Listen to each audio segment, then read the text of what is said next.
Hello and welcome to Conversations with the Voice of Reason. I'm your host, Benjamin Boyce, and today's conversant is Internet Anon Merovingian, also known as Justinian. He was recently suspended from Twitter, or X if you prefer, for reasons unknown. Just trying to get his account back, but some sort of AI has snafu'd him in the place where snafus most snaf. In this conversation, we talk about the legal basis for political assassination and the ramifications of political assassinations, because apparently we are in the era of political assassinations yet again. I don't know if that's the proper way to introduce an episode that kind of goes all over the place, but it was very enriching for me and helped me to contextualize where we are in the current moment with these current things that keep on occurring. You can find links to his work so far as I can link them down there in the description, as well as links to support this channel if you enjoy this content. Without further ado, here is Merovingian.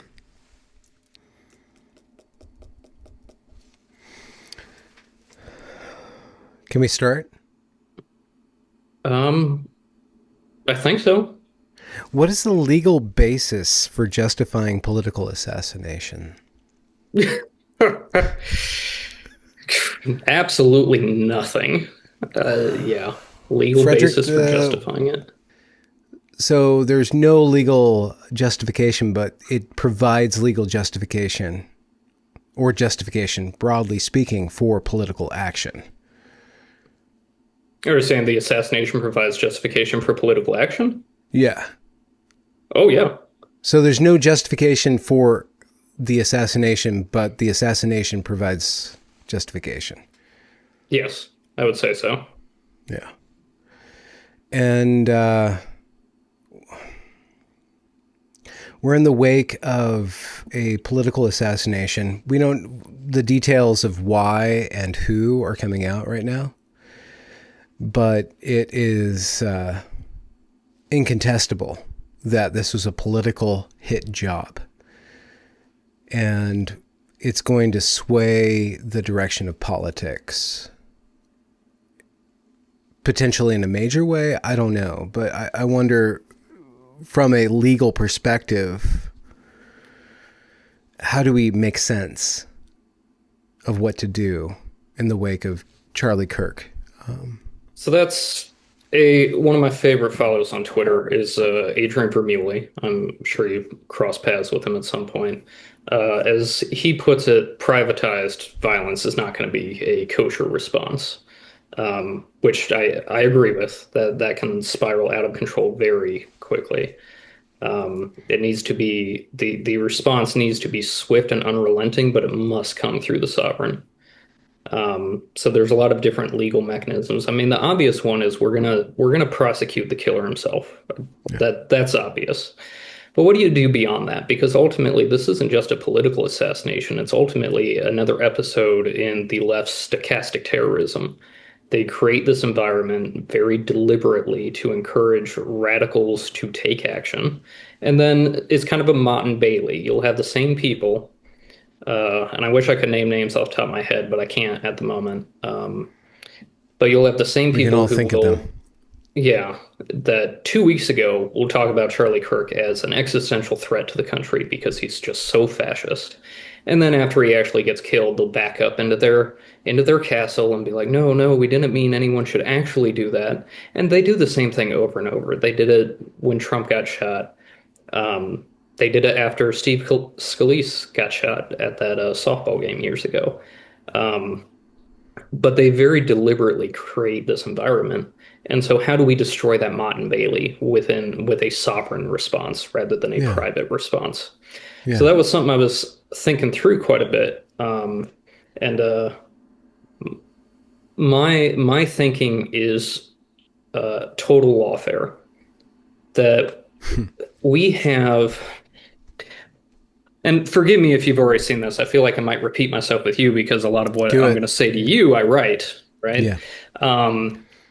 But we have so many laws on the federal books, the violation of which are considered crimes, that every time the president or Congress has asked for a just census, a count of how many there are, the agencies assigned say they can't do it. And they've tried the FBI, they've tried the DOJ, they've tried the Congressional Budget Office, a couple other, forget the name of the office that actually compiles the official records. Uh, it's funny. Um, they say that they can't do it because there's just so many. Um, and I think this is an opportunity to put that to use because the United States has the ability for federal crimes to say, show us the man and we will show you the crime. Uh, a lot of people have pointed to RICO. I did an analysis of that on X, I think just last night. I don't think that one, at least as far as the assassination specifically, I don't think RICO avails us. I can explain why later, but for now, I'll just say I don't think that one's helpful. But what we do have is a million other legislative and administrative regulatory solutions to this. So we can look at OSHA, we can look at the IRS, we can look at the FDA, the EPA, start turning over every stone in places like CNN and MSNBC and Reddit and investigate every lead. And if the state, I should say the government because it's federal, if the government cannot find something that it can act on, it should FOIA release enough information that private attorneys general can act on, Okay. like America First Legal. They're one of the Okay. good ones these days. Yeah. So look at every minor tax violation, every mortgage fraud. Mortgage fraud is one of those ones that it's come up every now and then. It's not often caught, but every time it's caught, you can easily prosecute it. It's fairly easy to prove. Yeah. And so, yeah, I'm talking about very much politicized prosecution at the federal level, but that dam has already broken. And frankly, we are in a situation right now where if the hand of God is not brought down upon the stochastic terrorism apparatus, it will not stop and it will escalate. Because this guy, we just learned his name today, so I haven't even committed memory. And frankly, I don't Hmm. want to say it even if I knew it, because I don't want to give him the attention he desires. But it's very clear that he studied crooks and he studied Luigi, and he's imitating them, and that will Hmm. continue. Hmm. Hmm. This brings up a lot of questions. So, one principle is the diminishment of government, so that the enemies can't use the tools of government, regulation, lawfare against you. That doesn't seem to be working, the No, no, downscaling it does of not. government. So that's a tough pill to swallow for someone who wants at least the idea of minimalist government and that the right stands for government not being used against its citizens, and that there's this thing called liberty, which is just this sandbox that is somehow policed without being infringed upon, but it's always being policed insofar as it's being infringed upon. What, how do you justify using regulation and how do you justify total lawfare ideologically? Because we know that the left, broadly speaking, used that against the January 6th. Anybody who infringed upon it, they deplatformed, and they all worked in concert. So they had the media apparatus, they had the social media apparatus, and they had the legal apparatus to affect their will upon dissidents from their point of view. The dissidents are riding a wave of being anti-authoritarian. How do you justify authority? On what basis do we justify authority? To what ends? That is the challenge of the right today, isn't it? I mean, James Lindsay and his whole woke right thing is kind of that fight, the right trying to police itself. And I think it's logical that they do that because the right traditionally is made up mostly of libertarians. That's what classical liberals really are in the modern age, is they're libertarian. And they have that principle of, well, we just want to be left alone and we want to conserve the old ways. And the old ways were that people were left alone and the government was limited. But frankly, that ship has sailed. And I think James Lindsay and people like him have missed the boat. And I watched Hmm. your discussion with Joel Berry and was Dave Green. Dave Green. Yeah. Yeah, and I think Dave's points in that video, I won't repeat them. Encourage your viewers to go listen to that one themselves. But I think Dave made a lot of excellent points, essentially to that really that ship has sailed. The cat is out of the bag. We're not going to be able to put it back. And frankly, we're in a political situation where it's about power dynamics, not about just tax rates and how big the government should be, how small the government should be. We are in a fight right now that one party clearly wants to seize power and not give it back. And the other party, half of it is kind of waking up to we need to do the same thing before they do, and the other half still trying to sit in their ways. And that comes through a lot of Americanism. America, yeah, I concede a lot of it was founded on the idea that we're going to try to let the government leave people alone as much as possible. But I think that was just an error. And I think the libertarian to post-liberal pipeline is real. And I think we basically need to continue ushering people through that pipeline through education and awareness, looking at history beyond the past 250 years, looking back further, looking back at, I say a lot of the American foundational values were an error. And that's actually what's got you to reach out to me, right? Was a Twitter post basically saying that. Let's say, for example, popular sovereignty. That's one Americans love and is kind of the foundation of libertarians. So popular sovereignty, and in Britain they also call this supremacy of the commons, is the idea that government is only valid so long as the people consent to it. It's sort of social contract theory of government. And that came out of the English Civil War as the House of Commons justifying its rebellion against the king. What gives the lowest legislative power in the country the right to rebel against the sovereign incarnate? Well, because the consent of the governed. Without our consent, you can't do anything. And that just wasn't true. The history of Britain doesn't support that conclusion at all. Your best argument for it is to look at, say, Magna Carta, but Magna Carta actually was an effectively defunct document for centuries before the English Civil War. It was a treaty between barons and the king for King John to basically put down his barons' rebellion and try to appease them.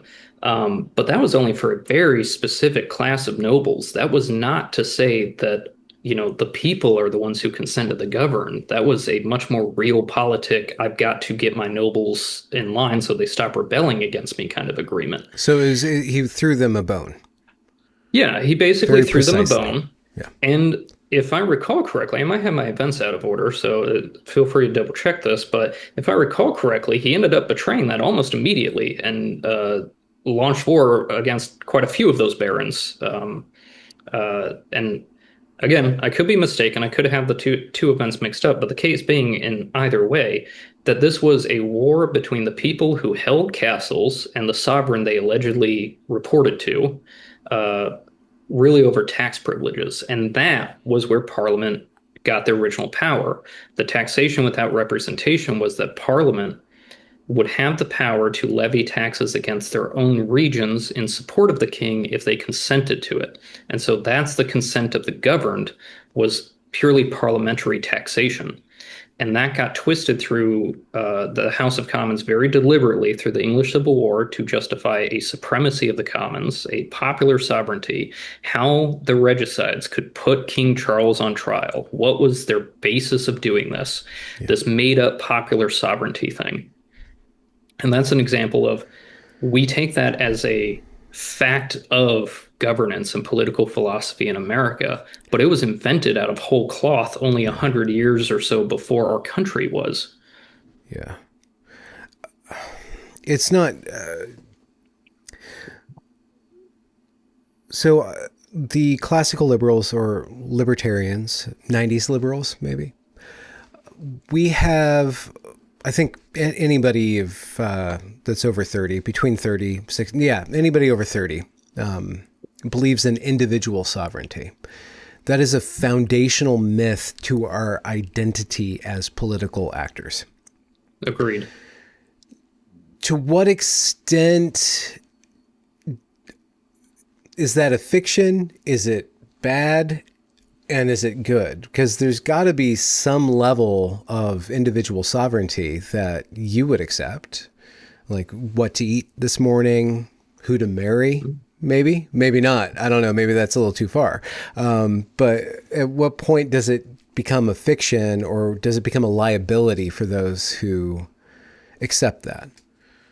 It's a really good question. It's one I've been thinking about a lot lately because, I mean, 10 years ago, I was the most diehard Jeffersonian Republican you could ever encounter. And today, I'm basically a monarchist to keep things simple, right? So a whole lot has changed. And I concede that I'm still trying to figure out certain things. And individual liberty is definitely one of those. But I think when we look at the philosophy of the people who came up with the idea of individual liberty. And when I say the idea, I really mean putting pen to paper. Of course, the concept of personal choices existed well before, the Enlightenment and whatnot. But we're talking about Enlightenment, proto-liberal, pen to paper. What do we mean by liberty and individual liberty? And what they were talking about by liberty was not the state of self-governance, as in the absence of external governance. It was the capacity for self-governance, as in the freedom from your own instincts, the ability to constrain yourself without the necessity of an external government. Mm-hmm. And so that's where we can get to the meme I saw a couple weeks and months ago was liberalism, but for people with IQs over 130. That's what liberty meant to these guys. They were not talking about every individual freedom to break down social units like the family and the church and the local community and outsource all of that power to the state. Mm. And the fact that if they had realized that the advancement of individual liberty would have broken down those social institutions to the point that the only valid social institution is the state, they would have been horrified by that. Yeah. And so, and the state, yes, ironically absent of a ruler that you can hold accountable.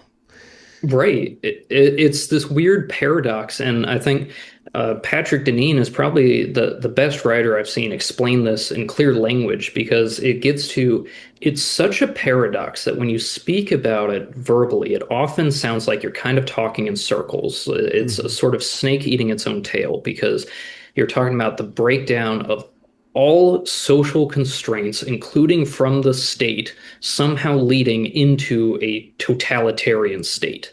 Yeah. And initiated under the fear of a totalitarian state.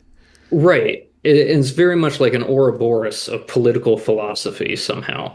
And it's something I've tried to explain from time to time, but quite frankly, reading Patrick Deneen's explanation is probably the clearest linear explanation I've seen of it so far. In which work? So Why Liberalism Failed is the first one, which is one of my top 3 books ever. I suggest everybody read that if they haven't, because even if, like me, you've already reached the same conclusions, 1, it's a huge sanity check, and 2, he's probably more clear than your own thoughts are. And then his second is Regime Change, which is basically Why Liberalism Failed is kind of the diagnosis, and Regime Change is the prescription, more or less. And he's not talking about an overthrow of the state. He's talking about, as he puts it, something far more radical, a cultural revolution. Oh, Jesus. So to go back to brass tacks, the ability to be free or to have liberty depends upon the ability to be responsible for one's actions. Yeah. And not just the freedom to be responsible, but ultimately the accountability of that responsibility. Yeah, which that accountability is the weak link when you question modern liberalism. It usually comes down to, at some point, human beings become responsible, and we put an age on that, right? At some point, they can take responsibility for their own actions, but before that, they need to be protected and policed. There's this category called child that is the most concrete to protect the children is the most concrete justification for any authority whatsoever from the liberal point of view. And a child's not responsible or capable of being accountable for body modification of any sort, for access to mind-altering substances, or in order to shield them from toxic ideas. We invent this, and we keep to this category of child as the one category of humans that, and probably the elderly and the infirm and then the disabled too. So they already have an idea that there is a certain capacity that allows you to be accountable and responsible, and therefore deserving of liberty. Carte blanche. Yeah, so the legal analogy, the term we use in the law is competence, which is a word that used to mean a lot more than we generally mean it today. Today we Yeah. generally mean like professional capability, but really Yeah. competence, I'm sure refers to someone's power to do something, really. Say, does Congress have the authority to act on something? You're questioning whether Congress has the competence to do something. And Capability, so, yeah. And capacity. Yeah. so we look at the, say, competence of a witness to testify in court.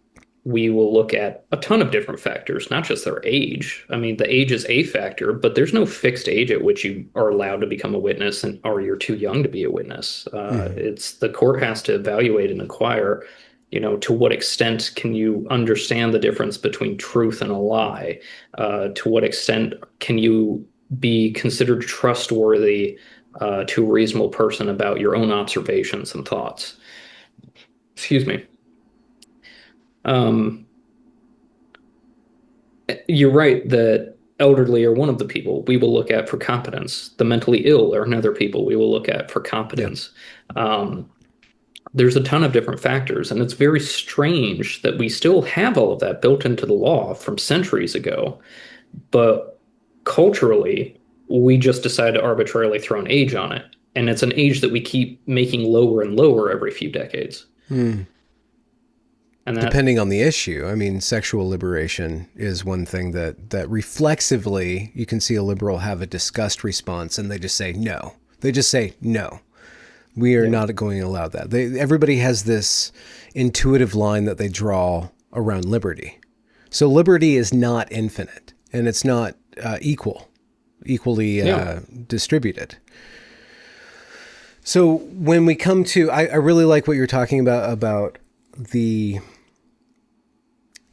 if you could reframe this, liberty isn't there's a line where there's an external liberty. What I'm trying to reach for is, how do we justify authority? Because that's what liberalism has just unwound. There's no authority other than self-authority, which then leads to this weird totalitarian authority. But what justifies the external authority? well, I think one you can look at is Adrian Vermeule's theory of the common good, which I think his common good conservatism is a solid one. It's one I'm still digesting because I only learned of it relatively recently. But so far from what I've thought about and looking at it, I think it's a valid principle, an intelligible principle, and one that could do a lot more good than just originalist interpretation of the Constitution, for example. But prior to encountering that, the way I was thinking about it is basically the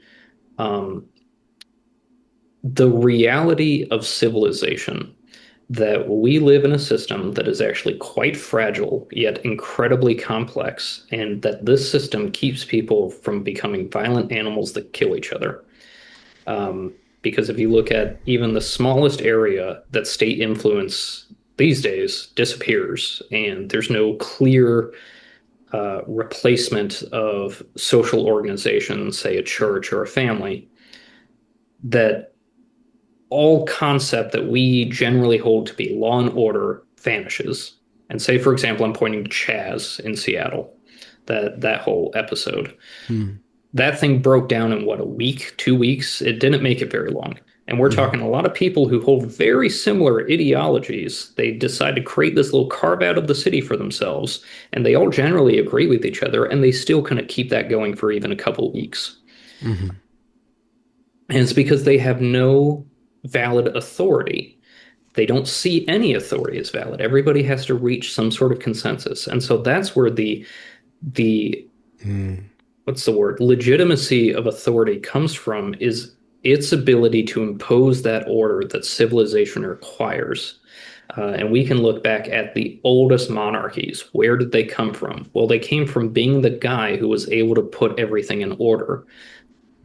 You didn't start off as the guy with the army. How did you become the guy with the army? You organized it. You Yeah. you fed them. You led them. You were the one that established order in their lives.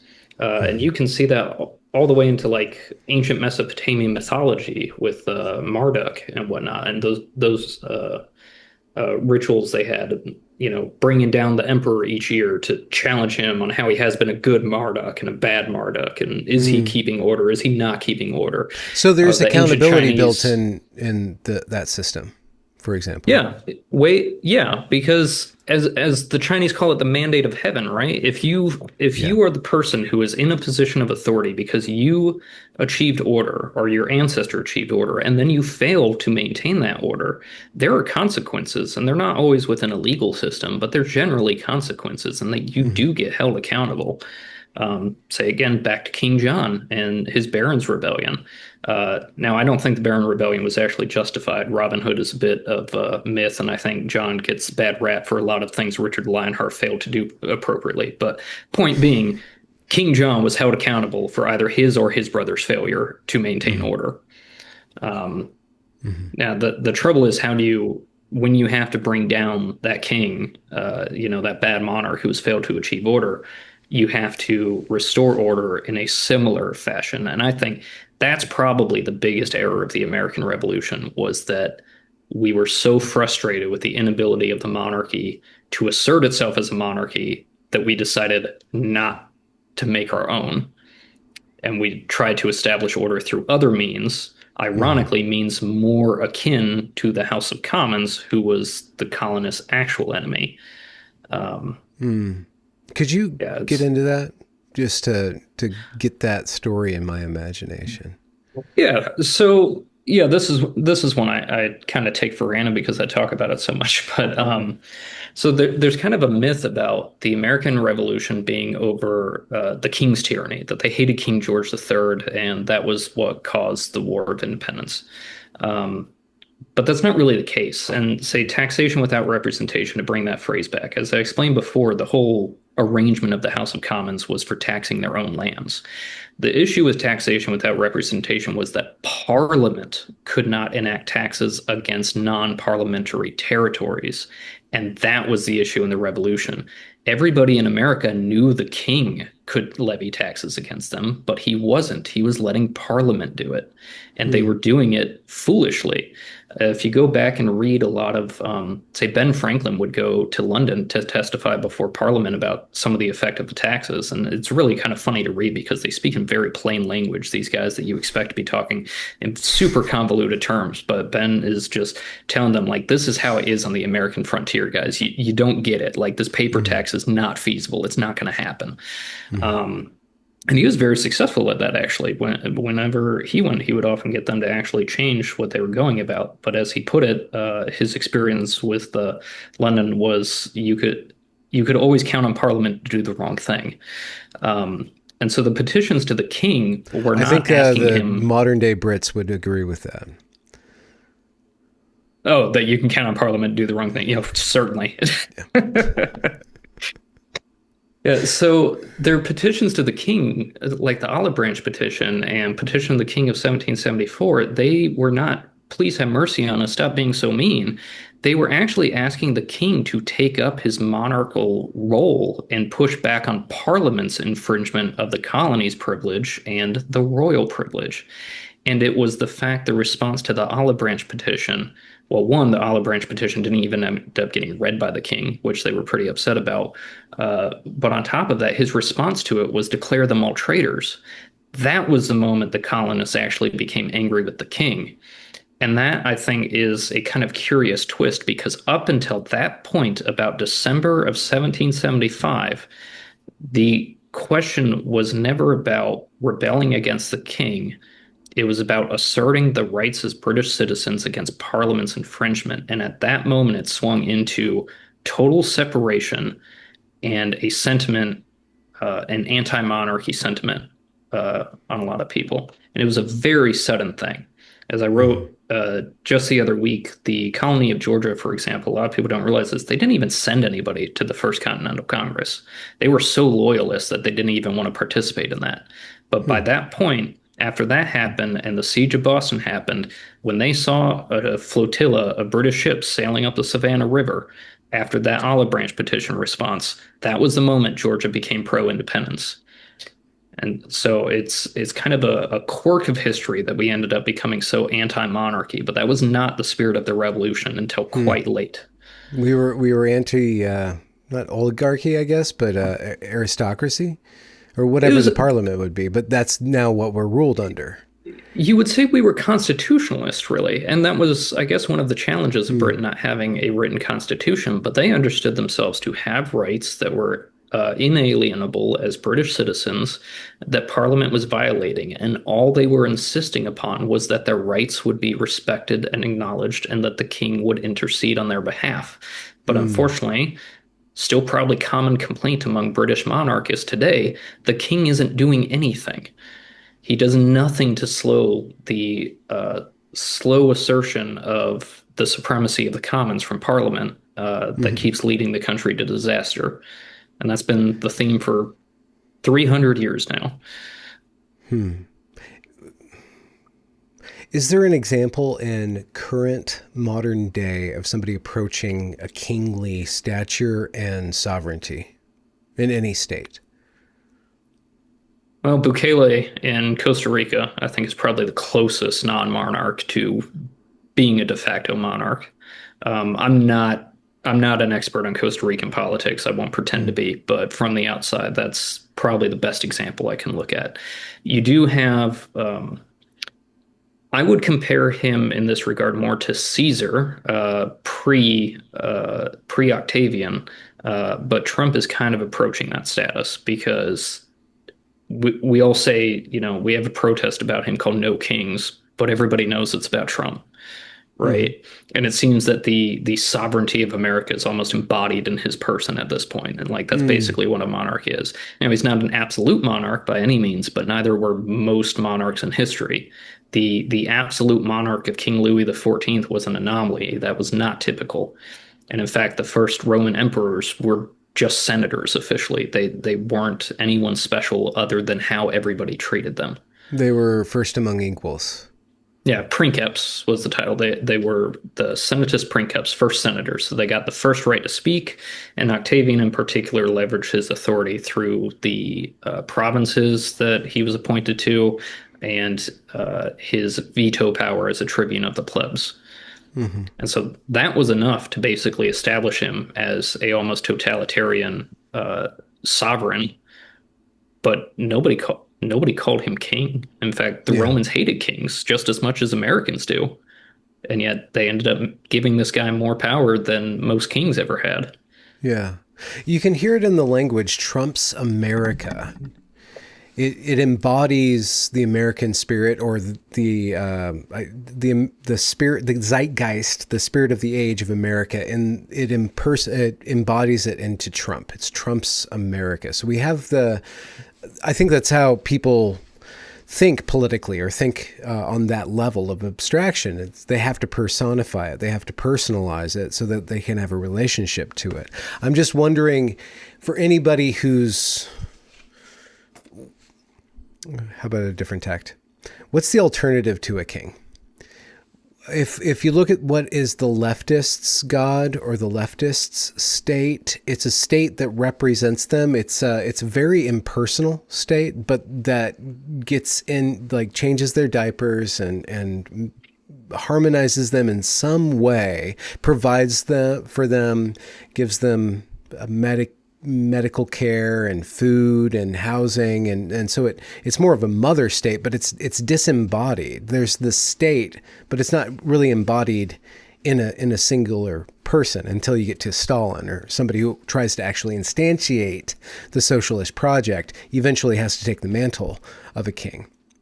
But I'm Yeah, wondering, yeah, go for it's it. rather peculiar, isn't it? Because they hate the idea of Trump being the embodiment of the sovereignty of America because they don't want kings theoretically. Yeah. But say 4 years ago, when we had the Biden regime basically ruling by fiat in a numerous different ways, they had no problem with that Hmm. because then it was a giant administrative state, Yeah. Leviathan, carrying out all of these things. And so they love the idea of an ultra powerful state, but they don't want one person in control of it. Hmm. But they also don't actually care who's in control of it because nobody Yeah. knew who was actually governing anything during that whole Yeah. presidency. Yeah. It was Biden was literally a paper tiger, like as far Yeah. as you can get and And so still we walk had around.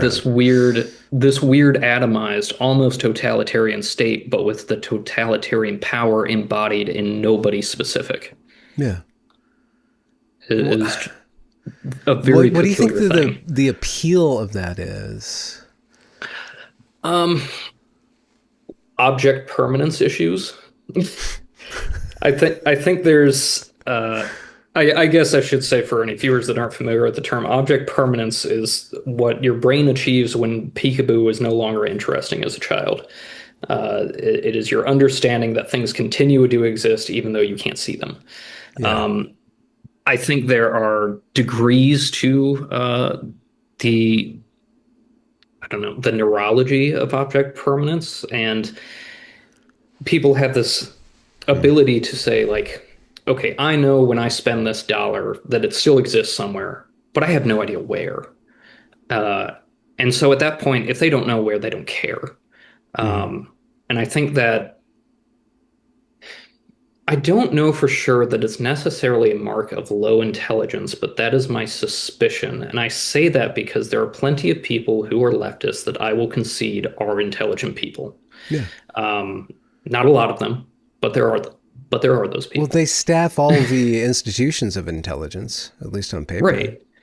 Yeah, at least on paper. And who knows how smart they actually are. And that's not to get off onto a tangent, but I think that's where a whole lot more research into the nature of intelligence really needs to be done. But Mm. the point being is that it is a common, very, very common trait among leftists in my observation that they seem to lack object permanence for complex things. Say a good example is just snow removal. Uh, Washington, D.C. has a big issue with snow removal because it doesn't snow there a lot. When it does, it's generally really small. But when you have that blizzard once every 10 years that drops 3 feet of snow in one night, it is a massive issue. And so they complain about why isn't the city more prepared? Well, where's the money coming from? Where are the trucks? How are we paying for this? Who do we pay the drivers? What happens when it's not snowing? Are we just going to pay all of these people to sit around and do Hmm. nothing all year? Hmm. These fleets of trucks that would be necessary, all the salt that would be necessary to prepare.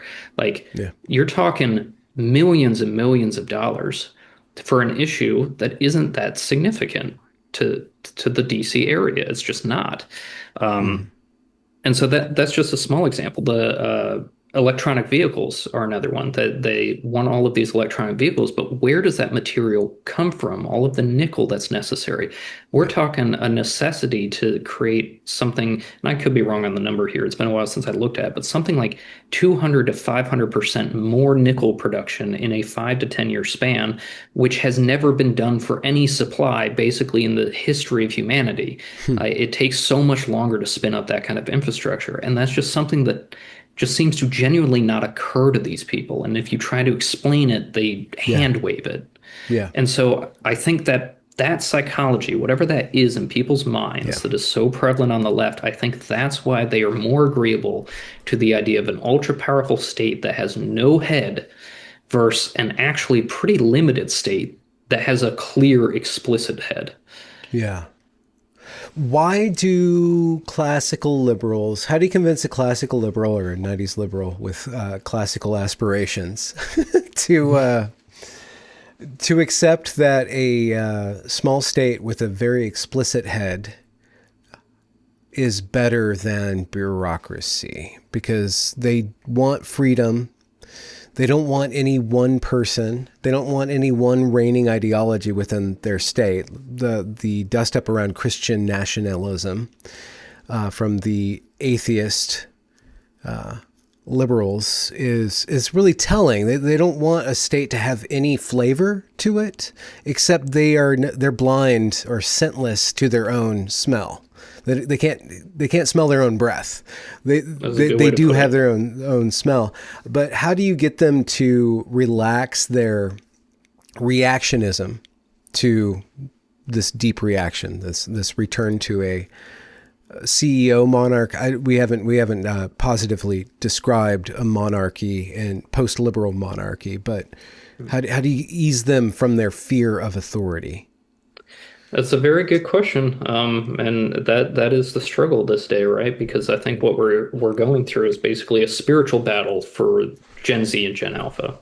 Yes. Well, Gen Z might be pretty committed at this point, but we're talking about like we are fighting a spiritual war over the future people, not just the vague future of America, but a very concrete future population who right now are children or just being born. Yeah. The things that I've seen most effective, and this is the hard thing to leverage, is when people encounter a problem that has a clear diagnosis and a clear prescription, and it just cannot get done because a democratic bureaucracy just can't do it. That is the biggest, to borrow a term, red pill I've seen so far. I've had a few different. Yeah. Okay. I guess for context, and I'm not sure if I've mentioned this to you at all before, and it's one of those things I can't quite fit on a Twitter bio. But basically, for the last 5 years or so, I've helped run a interfaith Discord server full of about 1,200 people or so. Not humongous, but pretty big. And so we have a lot of different opinions in there. One moment, just to clarify, inner what faith? Like total or which? So it's theoretically it's open to everybody, and I say that because I tried very, very, very hard to get more Muslims and more secularists in there, and I just was not successful with that. Okay. So it's de facto interdenominational Christians, but really it is open to everybody. And Okay. we have had bits of everybody, just not in equal numbers like I was hoping for. Okay. But so we end up with a lot of different political opinions, a lot of different religious opinions, and especially when truly religious people, they tend to really inform their political opinions, right? And so I've had plenty of American Protestants with American libertarian attitudes in there over the years. And over the past 5 years, I've worn a lot of them down, that they're starting to see what I've been talking about, that we have a system that is incapable of responding to the needs of our day. And that a big part of that is that the democratic model from the foundation is wrong. And so that I think is, you ultimately have to convince them that it's wrong. Well, how do you convince them that it's wrong? That's the challenge. Yeah. Like I said, my personal most effective thing I've seen is people encountering an issue that affects them or someone close to them that they realize the system cannot address. Other folks, I think more intellectual types, might be persuaded by reading things like Deneen and listening to Vermeulen and reading what he's written. But no, I don't have a magic bullet for it, to be frank. I wish I did. Yeah. I do like that formulation, that just pointing out where the system fails, and it's failing increasingly spectacularly. And then there are these events that happen that test it and then that show its nature, or just the extent of its nature. Do you think America is too big? Because one aspect of this conversation devolves into scale. It's just you can't have a totalitarian state, because then you have to have a totalitarian state. So at some point you have to have competing organizations that are stacked up. And I think that's what the founding fathers were trying to puzzle out. If you have competing organizations, then you have these checks and balances, I guess is the literal phrase, but you also have these stacked, nested independent places where independents can be more free to operate at scale, but maybe the federal government cannot instantiate what we're dealing with. They can't deal with what we're dealing with. Yeah. Yeah, you're right. So I think one of the best things that the founders did get right was that separation of powers, and not just separation of powers in through the three branches of government, as we all recognize, but they understood that the best way to keep the government unable to tyrannize people is to keep it too busy fighting with itself. Not in kinetic warfare, but we had not just the federal three branches were separated, but even the legislature itself was separated. You had the publicly elected House, and then you had the state appointed Senate. And I think that changing that was probably one of the first steps to America's big errors of the day. How would, but then you also had, sorry, the state appointed the senators? yeah, it was so total ignoramus, and I'm fine with being that way, but how yeah, did that happen? I forget which amendment changed it. It was Andrew Jackson led the effort, so that's how long ago we're talking, which is one of the reasons I'm not a big fan of Andrew Jackson, where a lot of other conservatives tend to be. But yeah, before that, it was the states had their own ability to elect senators, and I forget if it was, and it might have varied by state even, but whether it was the state legislature elected the senator or the governor appointed, or maybe even the governor appointed with consent of the state legislature. It was some combination of those three options. Yeah. And so it's not all popular vote. Right. There was no popular vote to it. Okay. The Senate was devoid of popular vote until Andrew Jackson and that amendment. Okay. And that was one of the most effective ways because you had then the interest of the states themselves being represented in the federal government in the senior house of the legislature, competing with the public interest generally. And then you had, of course, the federal government and the state government. And so you had not just the three branches, but you had internal within one branch and internal within the whole system. And then each state was supposed to have their three branches of government. Some of them have the unicameral legislatures, some of them don't.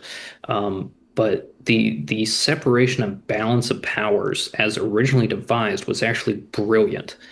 And I think if there had been more specific safeguards and the amendments to change that system had not happened, I think we'd be in a significantly better position today.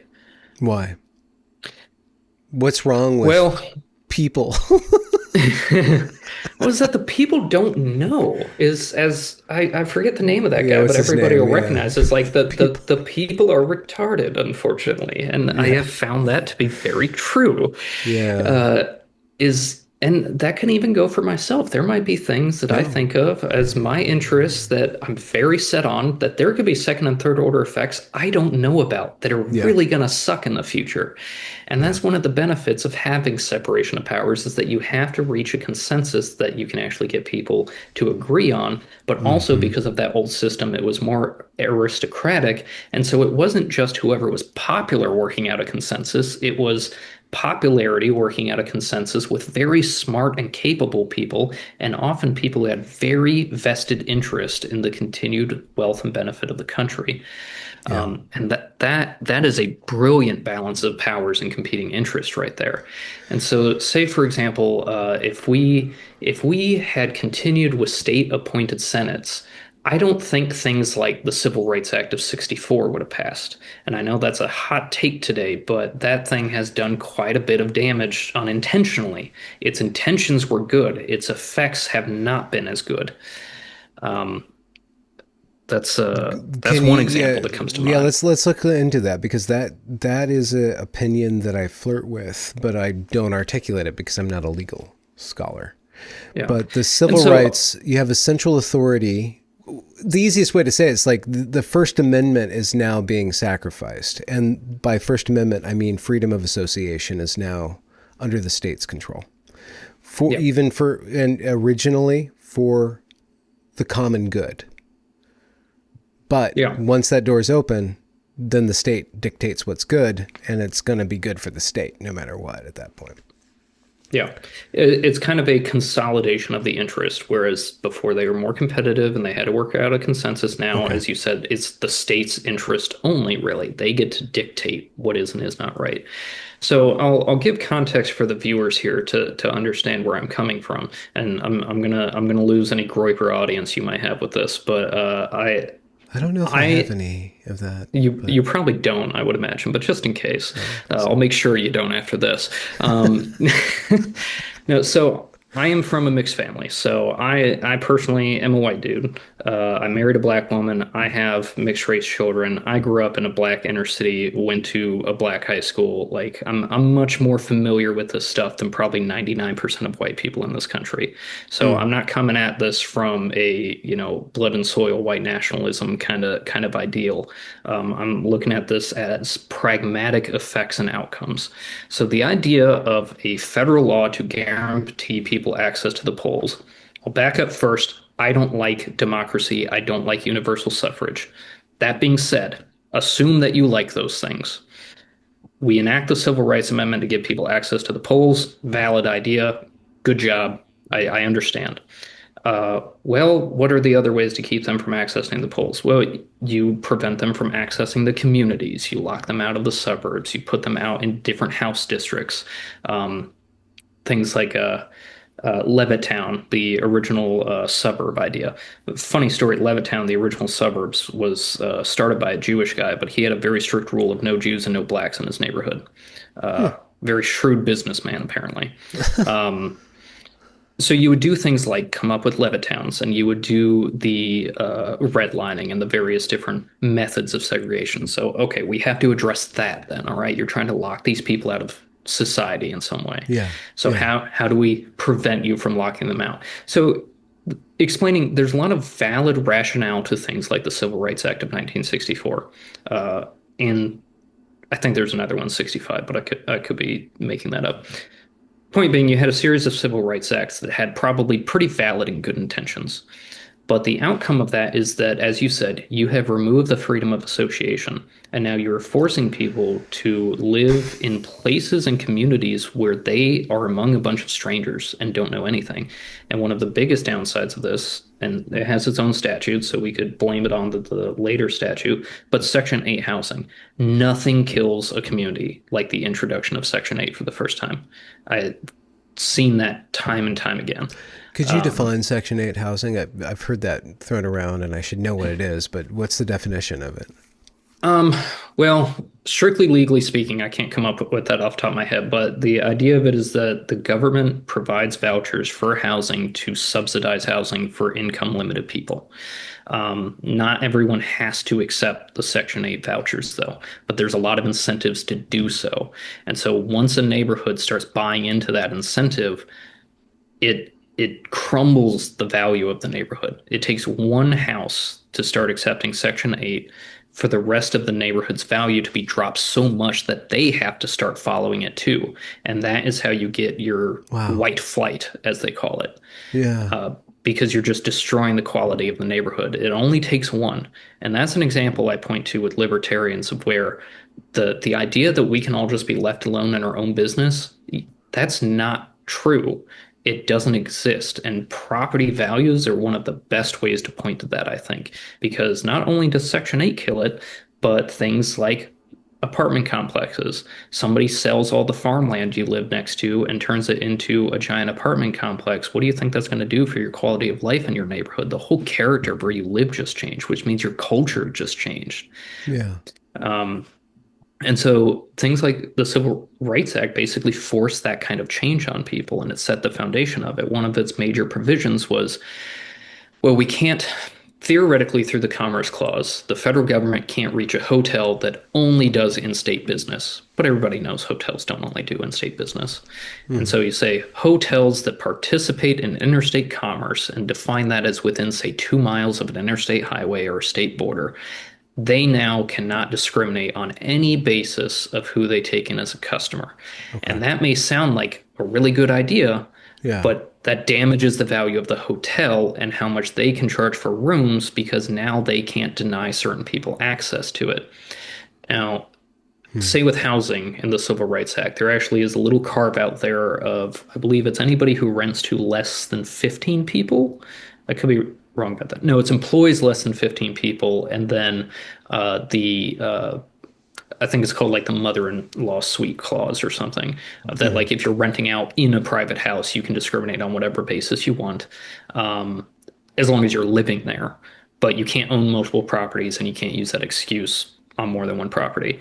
And then employment, if you have 15 or less, you're kind of carved out from that as well. So they have a couple privileged carve outs, but those carve outs also just kind of disregard the reality of commerce today, that like almost nobody has 15 or less employees anymore. Like very, Yeah. very local mom and pop shops are the only people that can claim that. Yeah. Um, And it hasn't been updated to changing circumstances. Yeah, none of these things have been updated either, and that's one of the other flaws. And say, so when I first got into litigation, I was cutting my teeth on employment litigation. I was plaintiff side, and so I got to see from the client's perspective a lot of the employment discrimination laws and how they are carried out. And I tell you, I kind of have to blame the Civil Rights Acts for some extent of hubris in how people go about these suits. I had a guy who worked for a federal agency that who just straight up did not show up to work, period. And eventually, of course, that caught up with him. Well, he claimed that they only punished him because he was a black guy. I was like, guy, you didn't show up to work. What do you expect? And but Wait, like, this is one of your cases? Because there was something a couple months ago that I saw. no, this was the case I was assigned to. Yeah. Yeah, it was wild, and I mean, we counseled him. We gave him our advice, but said if you still want to throw money at this, we'll do it for you. But I don't think it's a great idea. And so we dragged the federal government through 2 years of litigation and something to a tune of almost $250,000 in just settlement fees over this. And the only reason we could even do that is because of the Civil Rights Act and all of the Employment Protection Acts that have stemmed from it, and all of the protections for federal employees in general. And now think about how many cases a year that happens. How much money are we throwing at these people for no reason? Yeah. Yeah. Yeah. Well, I mean, at least we're throwing money at you for a reason. Which you disagree with, but I mean, you're the part of the trade is to do that. But I guess that describes a system that is being gamed. I'm reading a lot right now. For one reason or another, I started listening to an audiobook about Gorbachev's reign and the decline of the USSR, and now I'm reading about Putin's rise in the wake of that, and it's blowing me away, just the amount of corruption that society just had to live with, because the state is collapsed. The state suppressed its people, screwed up the economy tremendously, but it was still the state, and then it starts to collapse, and the only way for it to survive, well, it doesn't survive, but human nature it's just corruption all the way down. Everybody's just like tearing apart the corpse of the USSR. And I haven't got to the point where Putin actually rises and seeing how he figures out how to manage that system.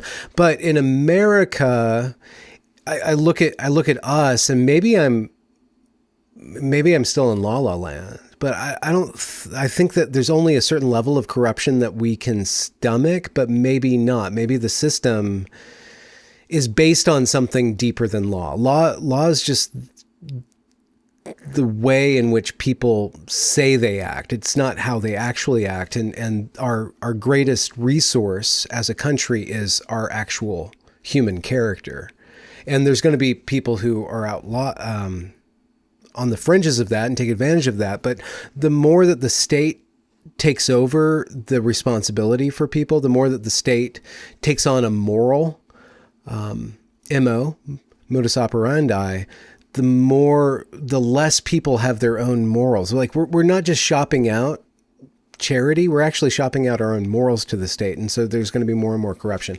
I'm sorry, that was a very poorly phrased reply to you, but the Civil Rights Act was done in good faith, but now it's leading to more and more bad faith, or the second order, third order, fourth order outcomes of that is more and more corruption. How do you convince people? We talk about moral character and the need for faith and stuff, but how do you use the state to correct the state from overreaching? And that goes back to Yeah. the beginning of our conversation where you're saying we have to use the state to enforce order. We have to just accept that people are not going to be self-governing. That ship has sailed. So, like, what is the moral content of the state? Yeah, very valid question, and one with not an easy answer, to be honest. I mean, a lot of people like to compare modern America to the fall of the Roman Empire, Yeah. specifically the Western Empire. But I don't think that's right. I think that's an error because one, we're not a monarchy, which that is a very important fact as far as the Roman Empire was concerned. Um, we don't have equivalent institutions to the Roman Empire, and governments don't collapse in climactic battles, and they don't collapse just because people are angry. They collapse when their institutions cease to function properly. And Mm. so, if we're talking about historical analogs, Roman Empire is not a good one. One that I do find is very good, though, is the Roman Republic. The transition from the Republic to the Empire. Um, Mm. because one, if you get into the nitty gritty details of history and Roman politics at the time, the uh, allegorical comparisons you can make are eerie in how precisely similar they can be. But Mm. aside from that, we did and do have very similar institutions and the way they are breaking down and ceasing to function correctly. And so how do we fix that when the institutions become so damaged? Well, ultimately, that's what Octavian had to deal with, and his solution, the one that finally worked, was destroy all of his enemies, take control of the state myself, put everything back in order. Hmm. Uh, and it was not an easy thing to do. Now, I'm not suggesting we engage in Did he the have last wars of fans? the He Roman was pretty. He Republic. had popular support, He was right? immensely popular with the Yeah. people. So he had that. Um, well, after he finally brought peace, he was. There were definitely periods where his popularity was not as big. His war with Sextus Pompey was an example. His popularity was probably at rock bottom during that. Hmm. Um, the city of Rome was under siege. The entire Italian peninsula wasn't getting a lot of food, so he was pretty unpopular at that point. But the thing is, establishing peace, establishing order, making institutions function, that makes you an incredibly popular leader if you just get things to work properly. Mm. Um, Hmm. so what we need, the way we fix it, is someone who can basically take the reins and put things back in order.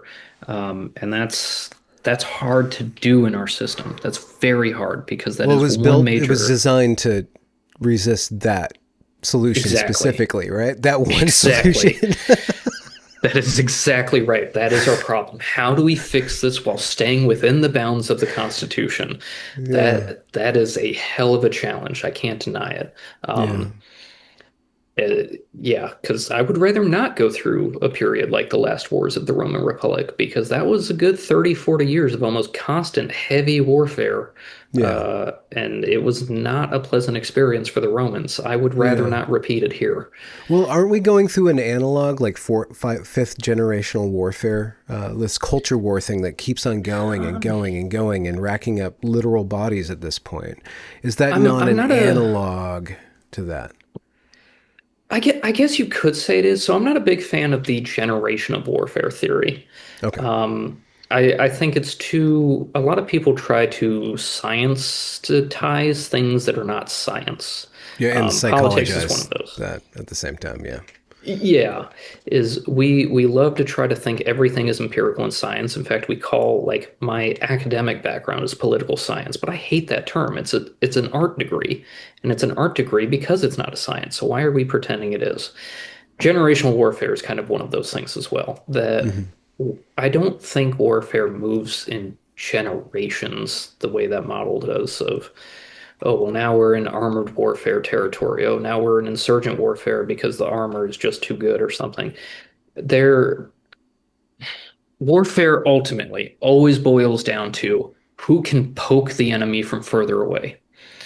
Um, or I guess actually more precisely, who can poke the enemy first?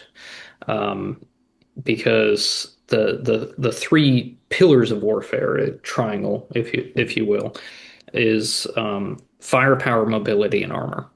Is your penetration power, your ability to evade or get up close, and then your ability to withstand the same being done to you. Yeah. And when you end up with major imbalances in that period is how you end up with things like trench warfare that you saw in the Iran-Iraq War, that we see in Ukraine, that we saw in World War One, especially on the Western Front, was, say, World War One, great example. You got firepower just out powered everything else so astronomically that nobody could move on the battlefield for like 4 years until we Hmm. finally got armor to catch up to where firepower was.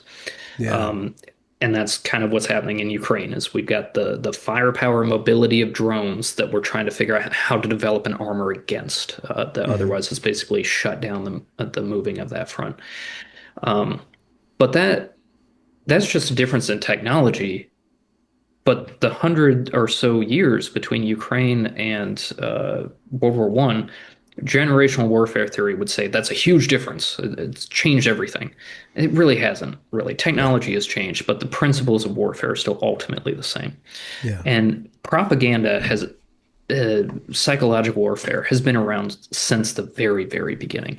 That Yeah. was one of the things the Persians leveraged against the Greeks, Really? millennia ago. Yeah, say during the Peloponnesian War when Athens and Sparta were fighting each other, the Persians were egging that on. They loved it. They loved The that the Greeks were fighting meme with the themselves. guy poking the two Yeah, creeks. Now fight. yeah, it was great. And it was brilliant on their part. So that's not a new thing by any means. Mm. You could say it's a sort of analog, but the popular propaganda information warfare, say, of the late Roman Republic, has its own direct analog to our information warfare now. Okay. Mark Antony and Octavian were constantly vying for political approval among the people for, I think, decades before they actually started fighting each other. Okay. Um, so I hope that answers your question. I didn't go Well, off too much of a tangent. no. I love. This is a very enjoyable conversation. I love talking with history buffs. Not to downplay your expertise, but one. So Charlie Kirk got assassinated very recently. It was day before yesterday. I'm still reeling from it, like quite literally reeling from it. Yeah, no kidding. And I don't understand why, but I do think that it's changing the the playing field. It's changing the battlefield, and that battlefield is specifically it's this thing we call the culture war. And I think that the culture war, as you said earlier, is a spiritual war for the souls of the future. Specifically, whoever can articulate and mobilize this upcoming generation, not quite the generations that's now either trooning out or memeing out or doing their internet battlefields, but it's the younger people. And so the core of that is what is the American identity?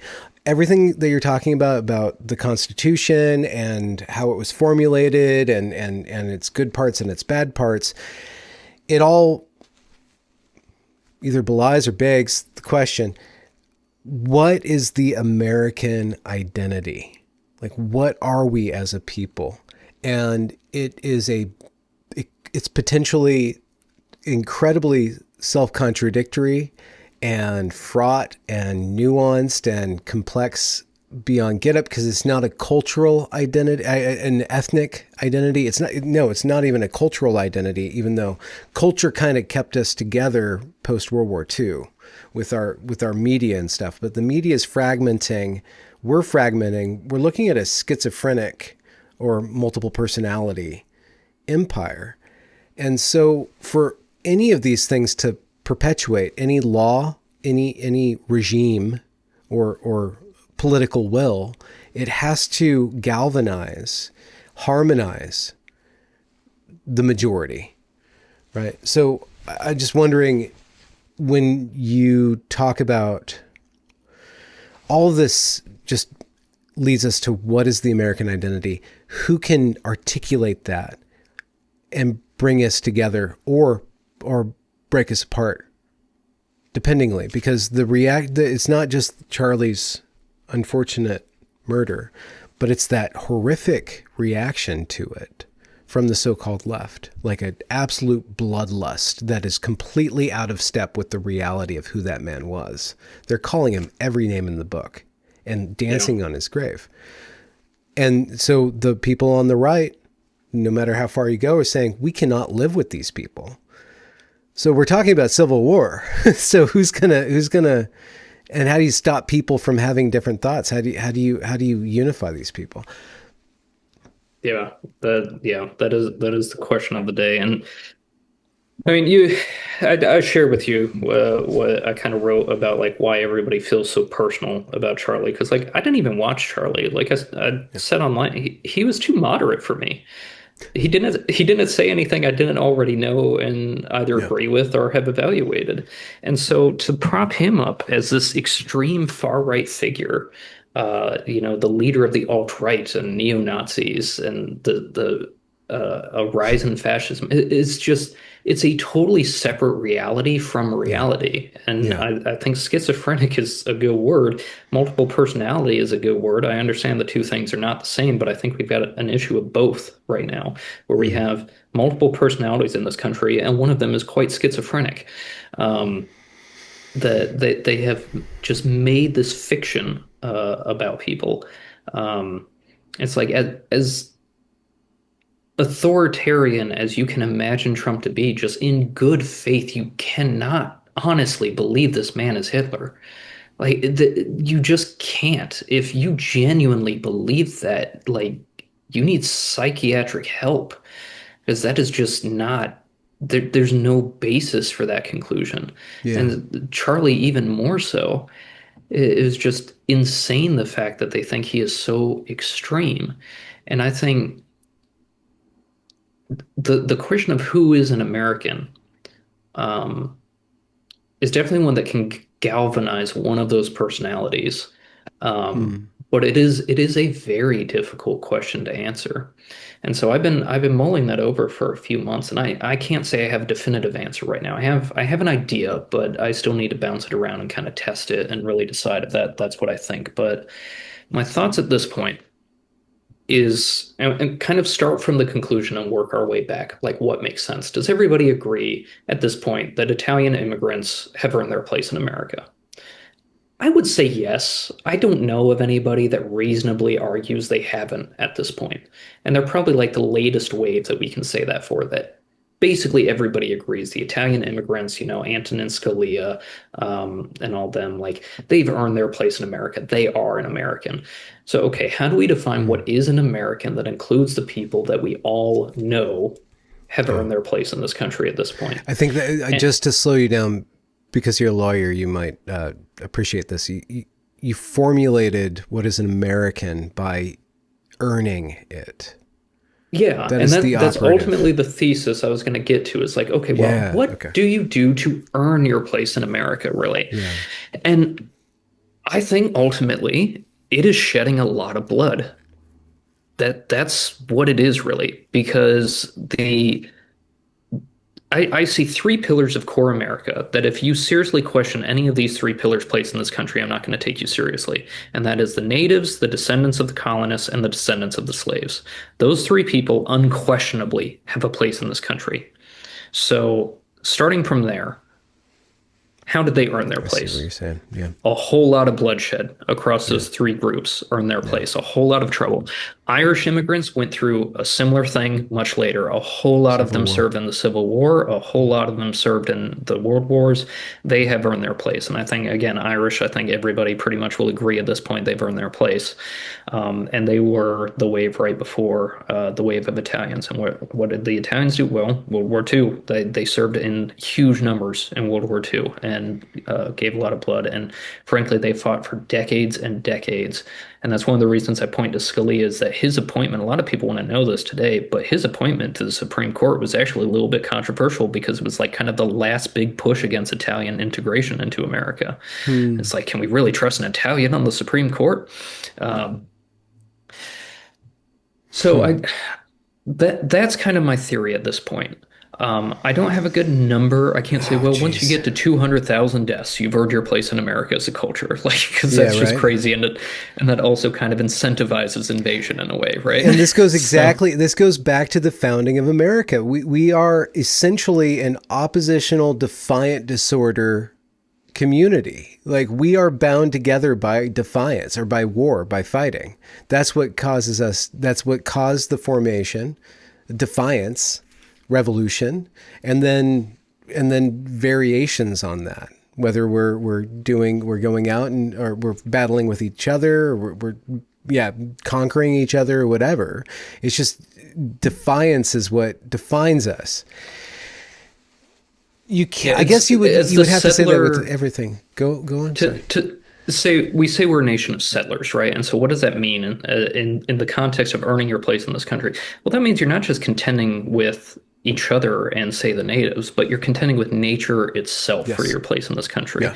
Yeah. And so we are a country of people who are constantly in contention for our survival. And that like we take what what is necessary for us to build this civilization, and that is kind of the identity of what is an American. Yeah. Not Huh. not a creedal, oh, everybody who believes in freedom of speech and freedom of religion is an American. Um, but uh, that You we, earn it. Yeah. yeah, you earn it, and you earn it through really very difficult adversity, not just, I took mean words and therefore I've earned my place in America, or I worked hard and so I've earned my place in America. But we're talking like you have to fight your way into the American identity, Hmm. and not just fight your way in. Say, if the Irish had fought their way in the style of an immigrant army, and they had armed themselves and carved out, Irish ghettos and Irish exclusion zones or something like Hmm. that. I don't think anybody would agree that they're American at that point. What earned them the place in the America was the fact they fought their way in and then fought for us. Yeah. They fought their way in, adopted themselves as part of it, and then shed their blood in defense of what they were earning and who they were trying to be with. And like it's that Hmm. band of brotherhood, to borrow a term. And Yeah. that's like people in the army, like if you've been in combat together, you don't give a damn where anybody is from at that point, right? Yeah. Like if you are shedding blood with people, they are your brother, and even if you don't necessarily like the country they came from or how many immigrants are coming from their country, at least that guy is your brother and he has a right to be here. And Yeah. so it's kind of just that process of expanding across an entire culture of at what point are you part of our empire? Yeah. Yeah. Yeah. That was, you made me think of the H-1B kerfuffle, where the tech oligarchs, I guess, adopting America as just a set of ideas, are importing massive amounts of foreign workers to build their little empires. So they're kind of they're using that earning model in a capitalist sense, and it's abstracted from blood. But I don't know. I this is when I first entered into the culture war, so called. It seemed to be the product of us not having a common enemy, so we're fighting with each other. So it asks, it was like, should we have another war, or Well, else that's the we crazy gotta? thing. We should have common enemies at this point. There's so many enemies of this country that we should be having them in common, but for some reason, half the population wants to help them. It's Oh, crazy. yeah. Well, half the population actually adores them, worships them, and puts them on a pedestal and hates everybody who dislikes them. If we're talking about, what are we talking about? Who's the Well, common enemy? I'd say the incursion of Islam into America. Um, I Hmm. think, if I remember right, the first legal Muslim immigrant wasn't before 1934. So we're talking, there is no tradition in the history of this country before the New Deal for justifying a Muslim being a citizen in the United States. Hmm. Now, you may think that's wrong because of the whole freedom of religion thing, but I think the freedom of religion clauses in the First Amendment are very often misunderstood, and in fact, were very misunderstood by the New Deal era courts and the ones that have followed. Hmm. Um, but the thing is, like, Islam as a religion is antithetical to America. If you believe in America as a democratic republic and classical liberal society. Islam is incompatible with that from the get-go. They don't believe in that. They don't believe in freedom of religion. They don't believe in freedom of association. They don't really believe in any form of equality. And I Hmm. don't care how many Muslims you can find that will claim they believe these things. Either they are lying or they don't actually believe in their religion Hmm. because their religion is very explicit and very passionate about these facts. And that's the trouble with Islam too, is that you can never tell which is which because of takfir. It is absolutely permissible to lie to non-believers. Oh, okay. Yeah.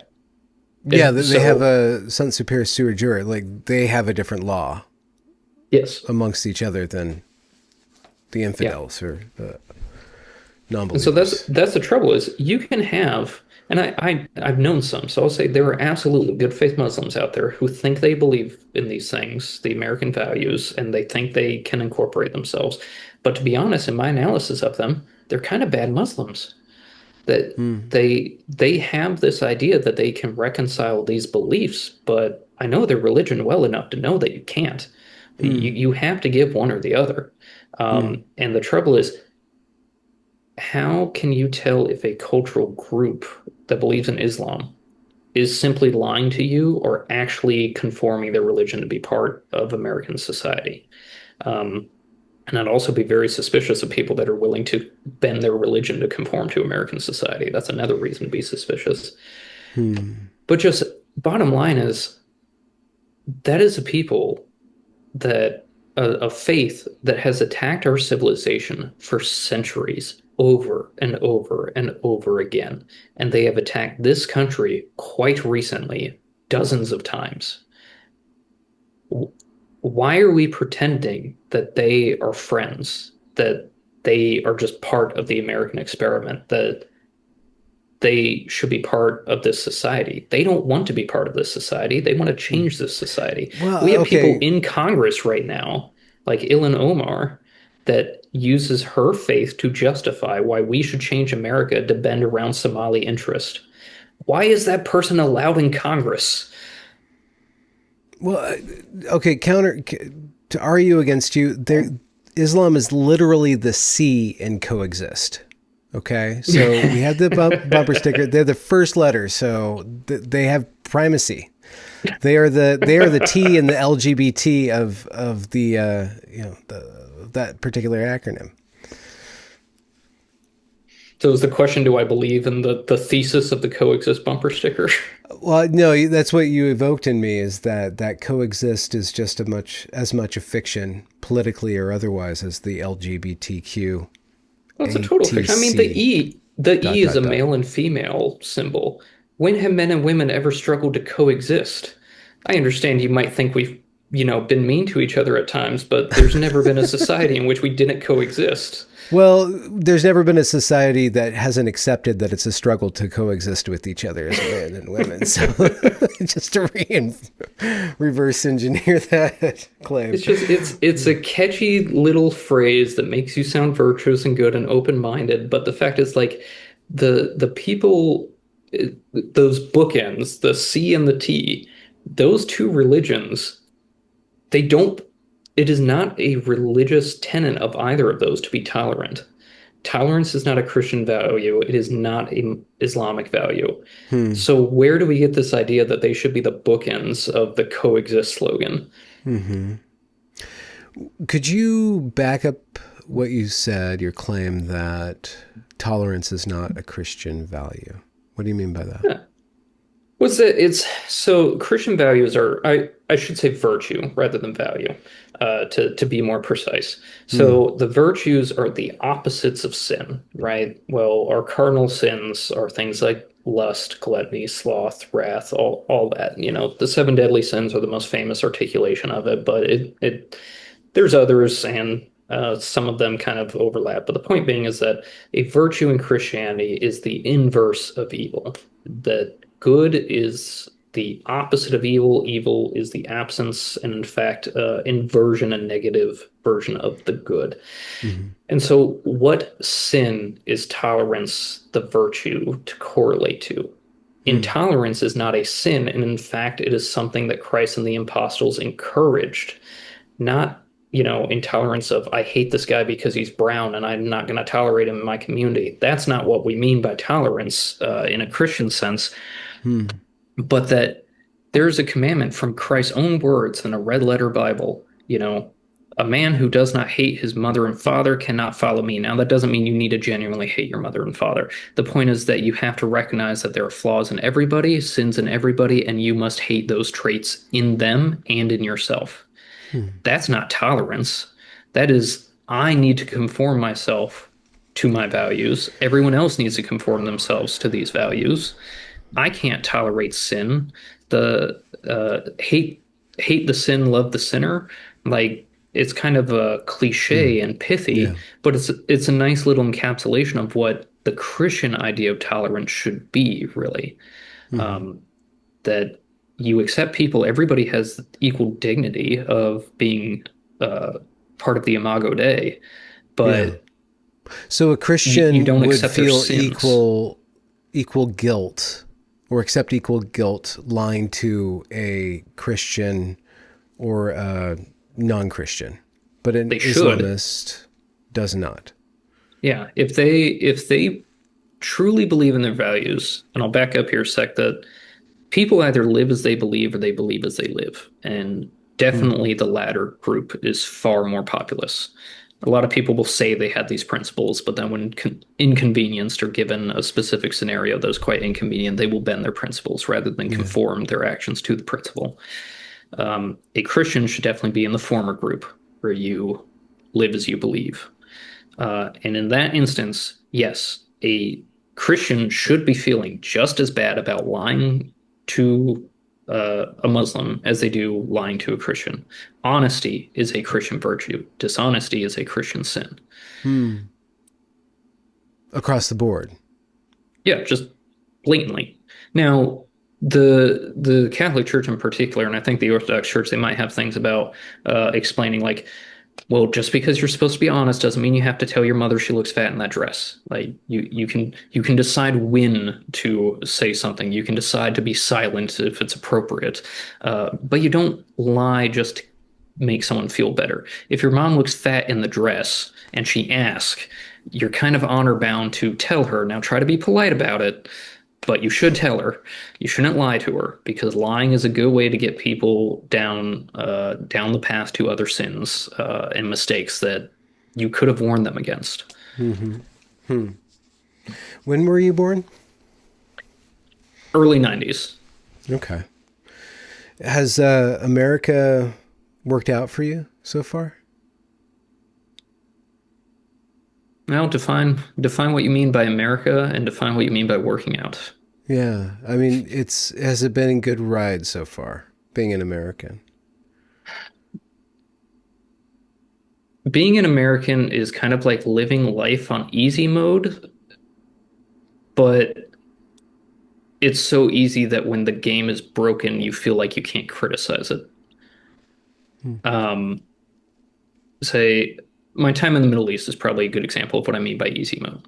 I lived in the Middle East for a couple years, and I tell people I had a great time because I was a white American man. I had special privileges because of those three traits, and if any three of those traits had been different, I probably would not have had as good of a time. But being an American, I had a special privilege because my empire is so powerful and so prevalent, and these people depended on it so much that I am a honored guest. And if anybody hurts me, the government is going to make bad things happen to them.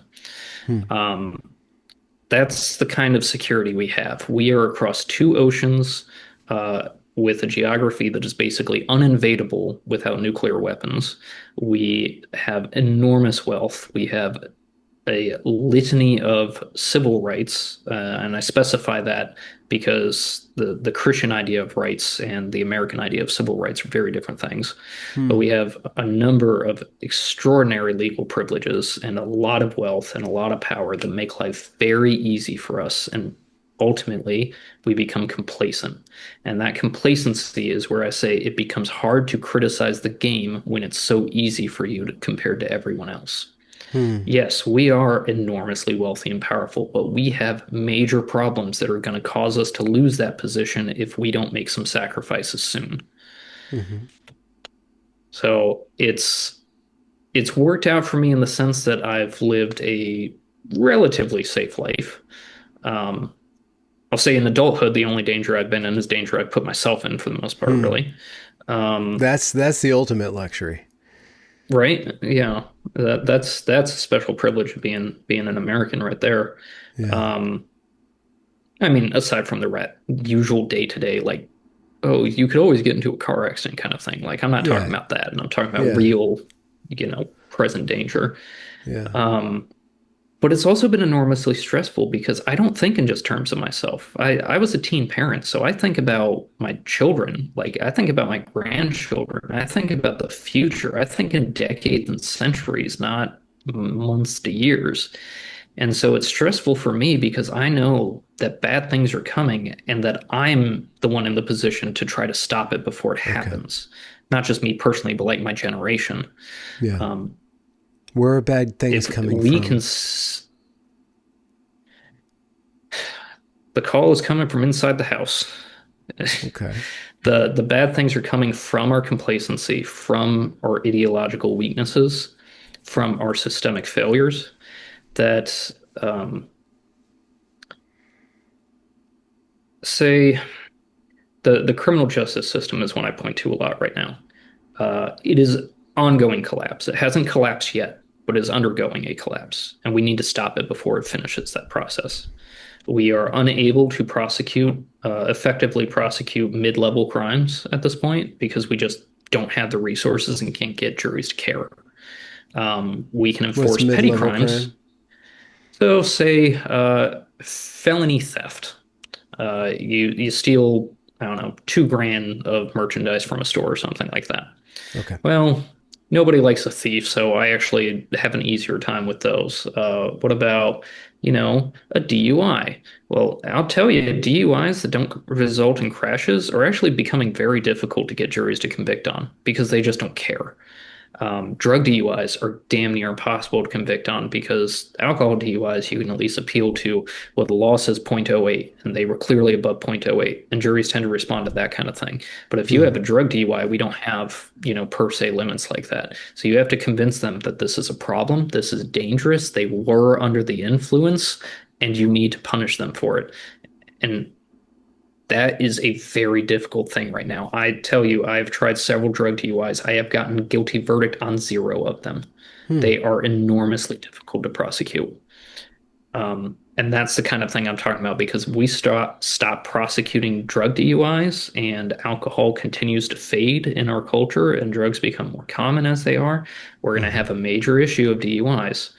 Now, maybe someday someone will come up with a per se limit, but the amount of scientific research that had to go into coming up with the alcohol per Hmm. se limit, like that was genuinely one of the largest academic studies ever done. Really? It's going to be it was a difficult thing to achieve for alcohol. It's going to be very, very difficult to achieve for the numerous controlled substances that are in the population. And by the time you come up with one for, I don't know, say meth, people are going to move on to using something else. Um, Hmm. Hmm. yeah, and the science, frankly, for the drugs just isn't as good as the science on the alcohol. It's very, very, very strong science on the alcohol, a lot more personal tolerance issues on the drugs. Hmm. So that's what I mean by mid-level crimes, say DUIs that don't result in crashes. Um, Driving without a license after enough violations that actually becomes a thing you can go to jail for. Hmm. Prosecuting that is becoming challenging because people just don't think people should get in trouble for driving without a license anymore. Um, Hmm. the whole concept of victimless crimes in general, there's no such thing as a victimless crime.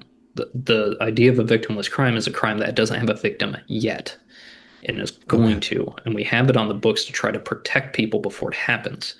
Hmm. That those are becoming very difficult to prosecute on. Um, and so that's an example of where I say I see bad things coming. That's one system I'm talking about, one very specific system, criminal prosecution, that has all of that issue that's going to affect the public. And that's just one. And we see all these things across all the various institutions of our society that we have major problems and limited legal ability to fix them, let alone the political will to do so. Hmm. Um, And that is my concern for the future, that I see if America does not go the route of a post-liberal consolidation of executive power and a reduction in popular power, we are going to see balkanization. One of those two things is going to be our future, I think.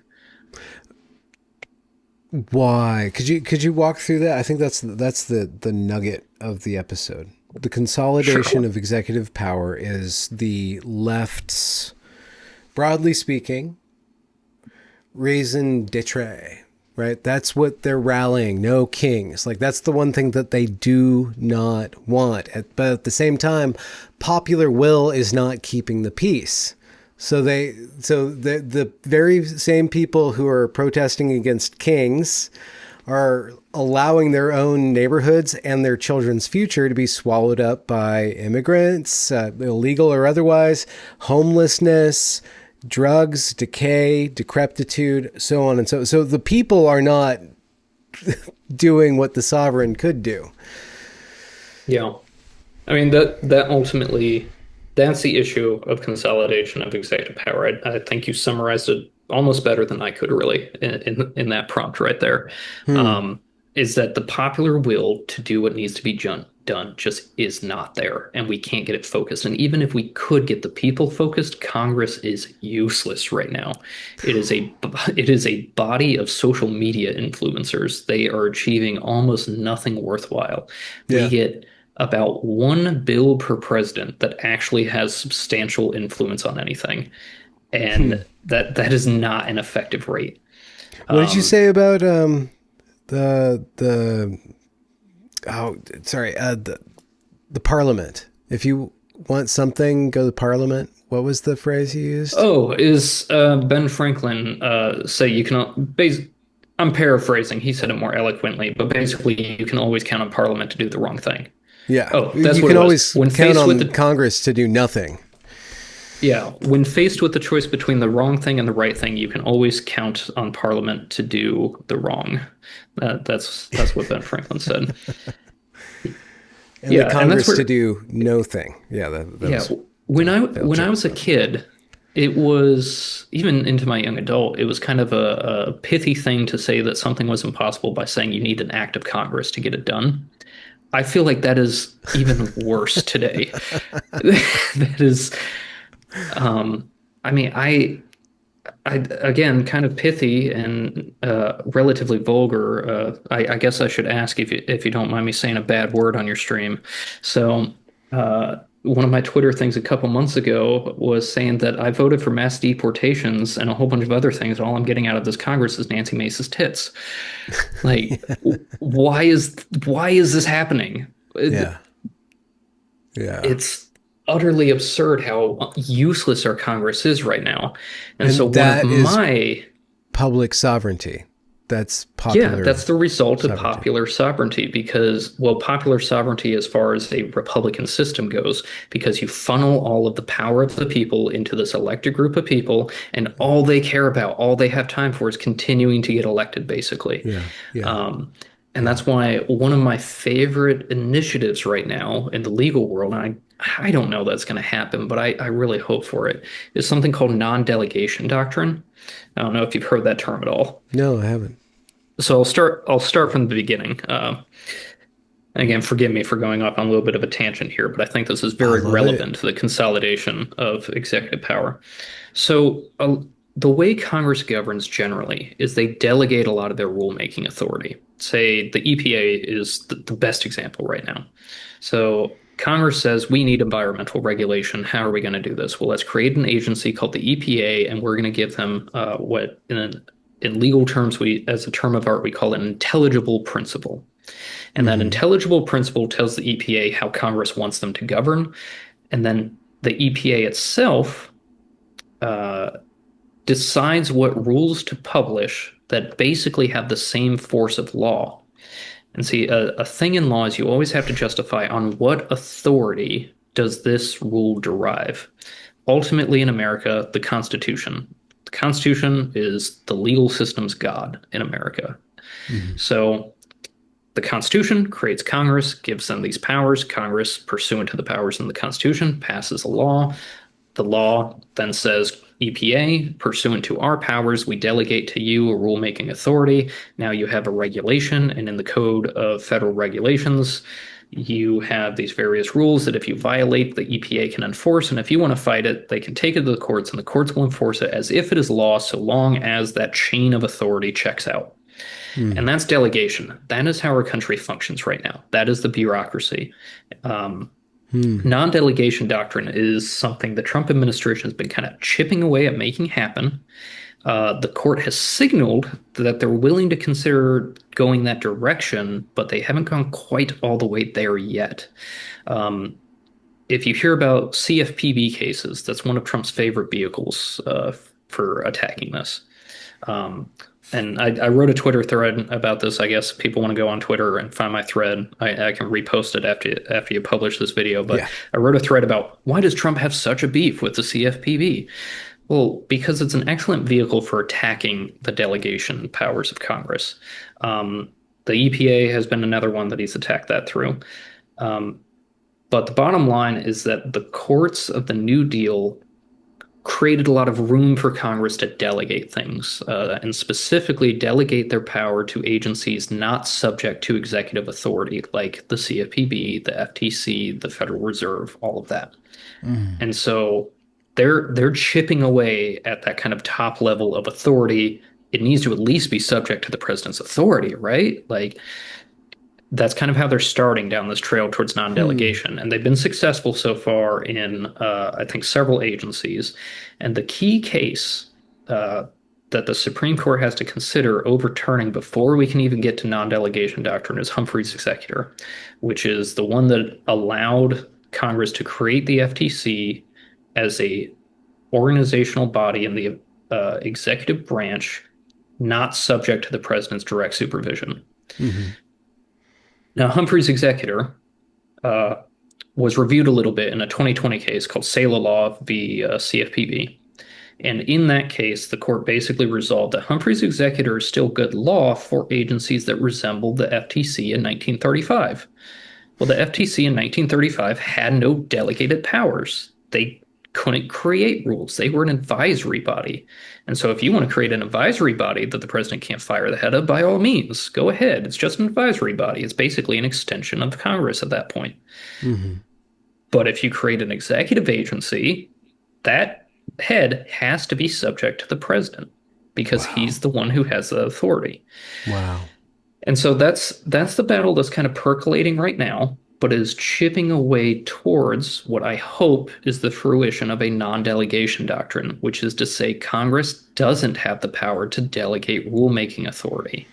They're not executives.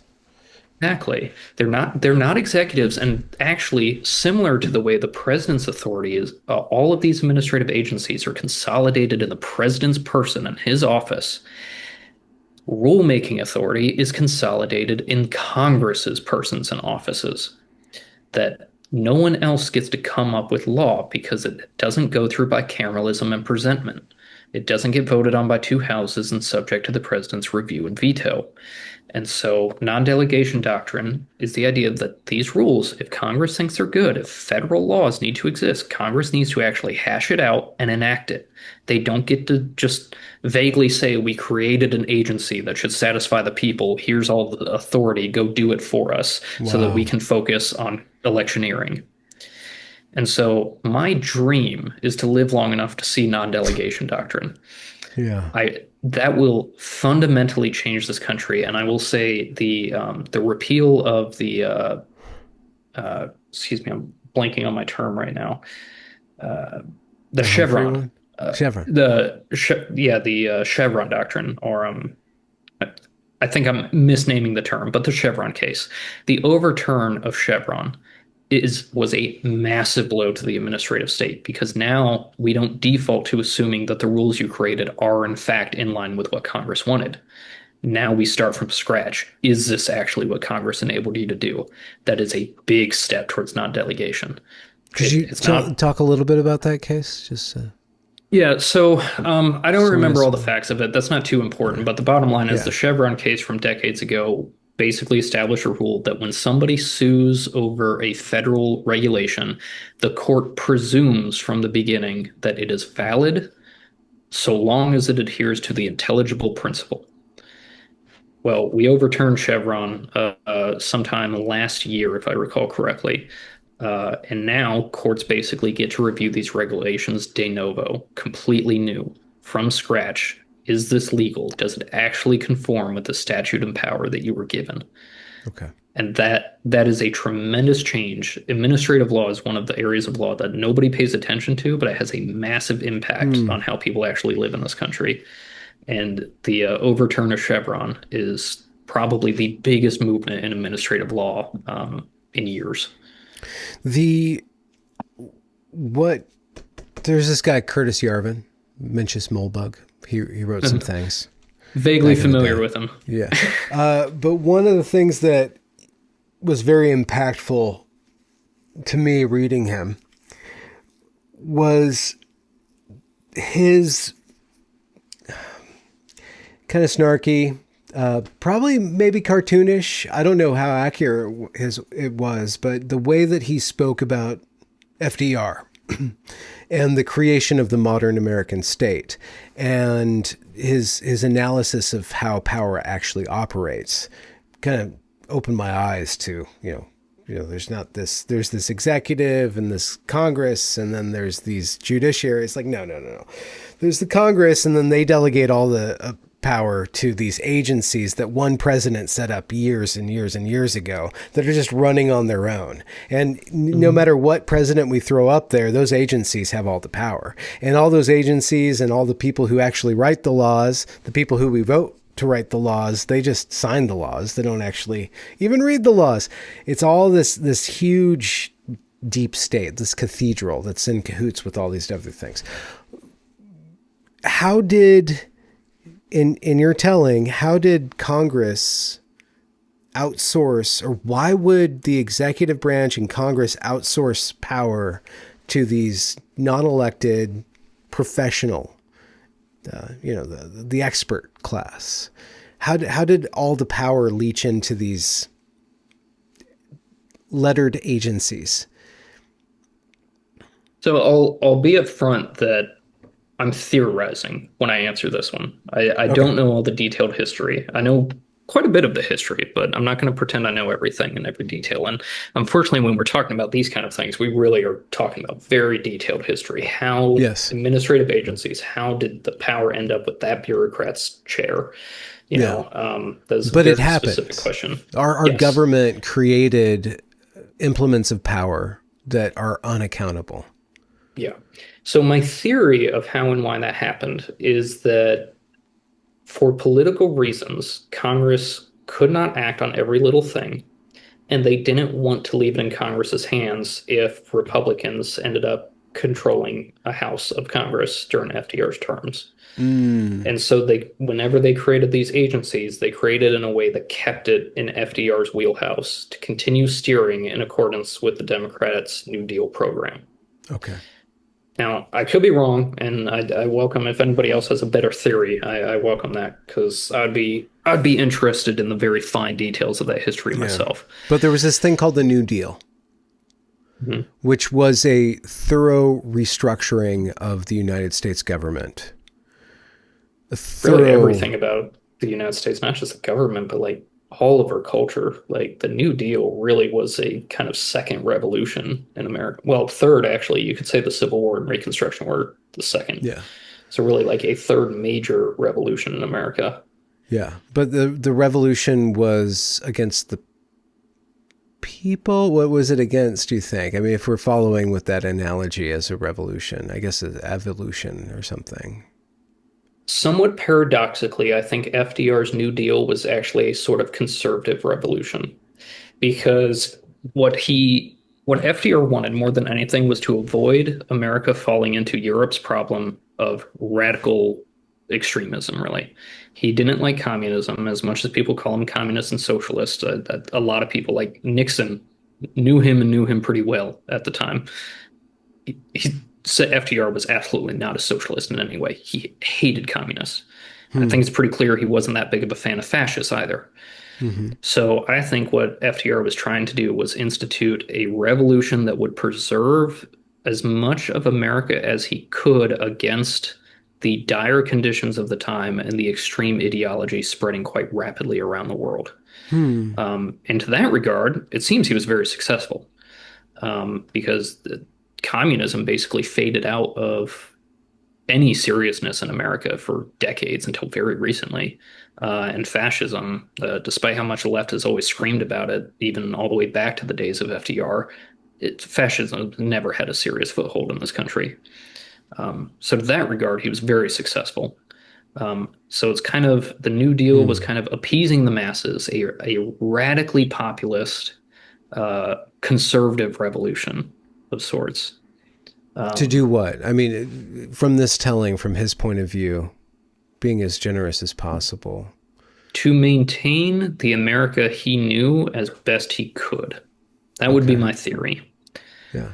Where Now, people had like I upward said, mobility and liberty within certain bounds and social cohesion and prosperity.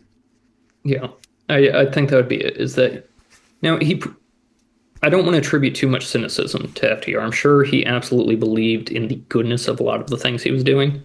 Um, excuse me.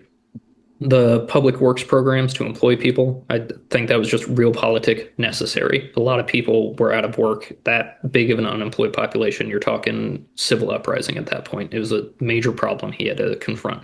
The Yeah. Dust Bowl, major, major problem he had to confront that could have caused famines. The fact we came through the 30s and 40s as the breadbasket of the world after the Dust Bowl was incredible. Mm. Um, so I do think there are definitely things that he genuinely believed in as just being good. But I think a lot of the structure of the power in the programs was to stave off extremism, not just because he thought it was good, but because he was afraid of what it would become. Hmm. And he had to Um, become an absolute monarch in order to do that. Almost. He he really did. And that's one of the funny things about Trump, right? And that I'm sure you've seen the meme about, Trump could go for four straight terms, pack the Supreme Court, and pass all these laws, and he still would only be tied as most authoritarian president. Um, I will say the packing of the court is actually a myth. FDR never did pack the court. He threatened to, but he never did do it. But he was But he had president the so gall long, to he might as threat. well have. Yeah, he Yeah. had the gall to threaten it, and Yeah. he stayed president long enough that he got the same result anyway. Yeah. Um, Yeah. uh, yeah. And then he establishes, he crystallizes this program, this New Deal. And then second, third, fourth generation effects are what we have now. All these sclerotic institutions, these bureaucracies within bureaucracies, these experts left, right, and center, these NGOs, this whole massive machine that's no longer preserving the way of life that they were set up to preserve. I mean, they're preserving a huge middle class, upper middle class for a lot of Mhm. people. There's a lot of bureaucrats that get really good incomes, so it's setting up a lot of people for a certain medium income, but it hates the populace that it's leeching off of. Yeah, It's I mean, Social Security is the go-to example of the New Deal, right? Like, if you could reduce the New Deal down to one program, I think most people would point to Social Security. And so, what was the idea of Social Security? Well, we got to get old people out of the workforce so that we can get young people into the workforce so that we can keep our economy flowing. So let's throw hmm, them a bone, encourage them not to work. Okay, except now our average lifespan past Social Security is dramatically longer than it was back then. People still aren't retiring. In fact, you have people collecting Social Security while they are still working. So even hmm, the intended objective of Social Security is not being met. And that's yeah, totally separate from the fact the program is bankrupt, that it's spending money it doesn't have, that a third of our national debt that everybody is so worried about is just Social Security. I think another third, I, I don't want to say too much because I might be imprecise about my numbers, but the biggest chunks by far, Social Security, Medicare, Medicaid, all New Deal programs. hmm, And so I don't think FDR I don't know if FDR intended them to last forever. I don't know, quite frankly. I Yeah. can't Well, he opine saying, certainly well, didn't see FDR. that people would last forever, which they are, at least the boomers. Yeah, because even at the time, he couldn't have thought that we had the endless resources. Like, he's not that stupid. He wasn't a dumb man, and especially Hmm. back then, the country did not Hmm. have infinite resources. That's again back to object permanence. The people who keep defending Social Security, Medicare, Medicaid, they think our resources are just infinite and that we have no reason to end these programs because we will always find a way to fund it. We can always kick the can down the road somehow. FDR was not a stupid man. Clearly, nobody wins 4 presidencies in a row in this country while being dumb. It's just not possible. So, what did this clearly intelligent man intend to do with these programs? He couldn't have expected them to last forever. That's theorizing. I can't say, Yeah. oh, FDR intended it to expire by 1967 or something. I'd be totally making that up. But Yeah. I think it's clear from the context he couldn't have intended it to last as long, even as it has. Yeah. Abrupt, but I didn't intend for this interview to last this long. You're a legal person, so you charge by the hour. So I know that time is a minute to minute thing to you. But really enjoyed you, and I want to have you back on. What's a suitable summary of where we've got? I mean, I guess we can't collapse the whole conversation into one thing, but I could try. yeah, where are you headed? I guess land the plane. So I guess what we've gotten through so far is kind of the diagnosis phase. I Hmm. mean, there's so much more we could talk about in the diagnosis, but really what we've been talking about for the most of this conversation is structural problems with the country. Hmm. So we haven't done a whole lot of talking about solutions. I mean, I offered some as far as how to address the left stochastic terrorism, but as far as these other things, I vaguely alluded to we need more executive power, less popular power. But precisely how do we go about that? What does that look like? What do you do with it then? Well, we And which haven't, executive, which is yeah, the first and hurdle.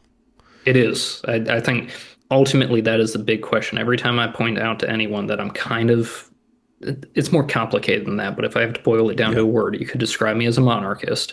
Well, the first question always comes, well, how do you select the monarch then? Um, so, yeah, I think we've basically gotten through a bit of diagnosis, talking about the problems, where they are, how they are deeper into systems than a lot of people realize. Like Yeah. administrative law is Yeah. is a big one. Yeah. Nobody looks at administrative law, but I think Curtis Yarvin is exactly right in that description of this kind of Mm. leviathan of bureaucratic institutions, and that's where the real power lies in this country right now. Yeah. Yeah. Um, Which is so that ironically kind of a critical law theory. It is a systemic analysis of the structures behind the structures behind the structures, but they're not hazy structures like patriarchy or yeah, normativity. They're actually they they're have a very bunch of concrete. yeah, they're concrete. They have laws. You can go and look them up. For the most part, you can actually there's a huge paper trail. There's so much of a paper trail that it hides itself within paper trails because there's so much Mhm. paper that describes it. So it is a systematic or systemic structural analysis. Yeah, and that is how I think. I guess in that way you could say I'm kind of a critical analyst that I Yeah. think in terms of systems because Hmm. the I don't know one person can only do so much, right? And when we're talking about an empire as huge as America, like not just geographically but population wise, we are one of the biggest empires in human history. Hmm. We're built on systems. Hmm. We are, as they say, a Yeah. nation of laws. Yeah. So. Yeah. No, that's a good point. When we say a nation of laws, that's what you're concretely. It's a nation of systems. It's not just law-abiding citizens. It's structures upon structures upon structures, Yeah. regulations and norms, and so on and so forth. Do you have hope, or where do you put your pressure? Where's your pressure, or your interest lie right now on That pushing the boundary? Or that is a really good question. I say about a year ago. no, it's been longer than a year now. 2 years ago, September of 2023, if you had asked me, I would have said Trump would not have been able to win an honest election. Hmm. By July of 2024, I thought he couldn't lose a rigged election. The amount of change we've had over the last 2 years, I think, is enormous cause for optimism, quite Hmm. frankly. I don't think we're out of the dark by any means. There's a Yeah. lot that could go wrong, but I am more optimistic now than I have been in the past 5 years. Um, Change how? Change in tone? Change in just popular direction? sentiment. I mean, Okay. I Yeah. think it was one, the debate with Biden kind of showing everybody the emperor had no clothes. And the thing that blows me away about that is that it was obvious before that, but for some Oh, reason wait. that debate is what finally I pulled the know veil off a why. lot of It's people so for some reason. weird. I don't know. But yeah, that to Trump getting shot, to the garbage meme, to the McDonald's visit, like he built up so much momentum in the last 8 months of that election cycle that he became Yeah. unbeatable. And it was Yeah. amazing, an incredible turn. But more importantly than that, if Trump was on his own or with, a VP like Pence or even Cruz, someone like that, I would say he's going to buy us time. That's not enough. It's nice, but I don't think it's enough. JD Vance is my cause for optimism Hmm. because, frankly, by July of last year, I didn't really know anything about him. But when I heard him speak, he sounded like me speaking to myself. Hmm. And I was like, okay, where's this guy getting this idea? Like, we're both Catholic converts, so I think that is a big part of it. I've had a lot of people in the past have told me I sound like Matt Walsh when I talk about these things, not, my voice, but my Not your words and voice. I thoughts. can't do a Matt. I haven't practiced, but No, he's got nice dulcet tones. Um, but the dulcet. If funny you think thing, sandpaper is candy, I'm kidding. I'm kidding. um, but the funny thing is, I actually don't really watch Matt Walsh, and I never really have. I've watched a total of maybe an hour of his work in my life. Yeah. So why do Yeah. we sound so much alike? Well, Yeah. because we're both Catholic men that have well-formed Catholic consciences. In Yeah. my experience, that's all it takes to get people on the same page. And that's how, when I look into JD Vance, I'm like, okay, this guy is sounding like me. Where is he getting these ideas? Okay, he's a Catholic convert. That explains part of it, but there's more to it than that. Oh, he's reading about this post-liberal idea. Oh, he's reading Patrick Deneen. Who is that? I want to go read that. And then I go read Hmm. Patrick Deneen's book, and I'm like, holy crap, this is like reading a smarter version of myself. Hmm. This guy is saying my exact thoughts, but it's not me. And that discovery between J.D. Vance, Patrick Deneen, Adrian Vermeulen, the post-liberal right, as we have taken to calling ourselves, and finding out that I actually was not nearly as alone in that thinking as I thought I was in Hmm. 2023, Hmm. that is my cause for enormous optimism right now. Because if people think Trump is popular, uh, I mean, I think JD Vance is going to blow people away. That's my prediction. Trump carries more personal popularity with the people who do like him, but he Yeah. can't bridge to people that don't like him. No, you're JD true. Vance, JD Yeah, I Vance is see what you're not going to saying. get that Yeah. deep loyalty that Trump gets, but he's going to Yeah. get that broad loyalty, and that is Yeah. going to give him a lot more political capital, I think. Yeah. And also, he's going to be the guy to kind of give us that sense of return to normalcy. Hmm. And if he can do Frankly, that Margaret, I don't while, give a damn. Yeah. yeah, Yeah. if he can do that and carry forward a post-liberal right agenda, I think there's a lot of good reason to be optimism. And then also, frankly, I'm just a providentialist, and I think God is giving us a lot of signs. An American Pope at the same Oh, time we have our Jesus. first true American Catholic vice president. Uh, Yeah. that's that's a big sign. I don't know why I keep on tearing up about Charlie. Oh, Jesus. I don't blame you. I don't Pardon blame me. you at all. Again, I didn't follow the guy at all. I have no idea why it's hurting so much. What is post liberal right? There's this term that I've been fighting since a really good friend, James Lindsay, used it as the spear to poke to the right, because he has no enemies to the center. That's his Schmittian persuasion. And I'm more no enemies to the right of center, and I have a lot of enemies in the center because I'm a centrist myself, even though I balk against it. But there's this post-liberal thing that is being construed as woke right. That's an obfuscation. And people can make that make sense if you want to, but you're not going to understand what the people, yourself among them, that I'm talking to and that I'm considering with. What do you mean by post-liberal? Are you talking about just we're just the wholesale destruction of personal liberties? No. Return to central market economy and authoritarian theocratic implementation of your Catholic will. Okay, what is post-liberal? Sure. So I think James Lindsay, frankly, I think he's a bad faith actor. Now, I have never spoken to him personally, so I could be wrong about that, and I could be convinced otherwise. But what I have seen from him so far is basically what I would call a grifting attitude because of the fact he has no enemies to the center. If you are still trying to be a centrist in 2025, you have either lost the plot or you are trying to make money. That's kind of my conclusion. You like to describe yourself as a centrist, but from what I've seen of you, you are very much right wing, or at least compared to what the left Well, would. to be honest, anybody tuning in at this point, I am a centrist, but we owe the only way that centrism is possible is if we have a strong right. The left is going to do what the left is going to do. The right's actually what shores up civilization. So you can't have a center. You can't have any dialogue without a strong right that actually is calm enough to allow for playful exchange of ideas. But once the right is engaged, you can't. You have to have sovereign authority. You have to clean things up. You have to shut the fuck up and get to work. That's my position.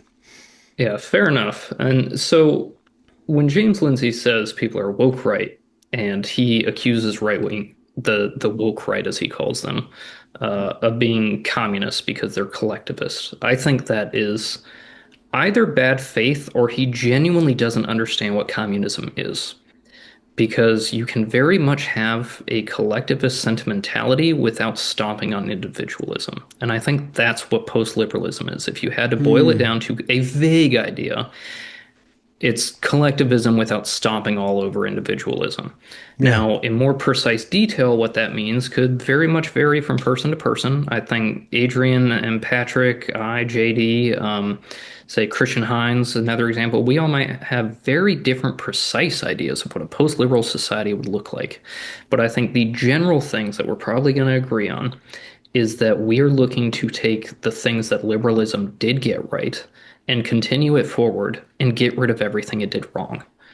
Because it is beyond a doubt to a rational mind, I think, at this point, that liberalism has gotten some things wrong. And so I would say my ideal might not include a freedom of religion or, say, a establishment clause in the Constitution, but that's there, and I don't think we're honestly making any effort to get rid of that. I think what we would like to see is a different interpretation of the establishment clause or the free exercise clause that say you can practice your religion, but we're not going to pretend that everything is a religion.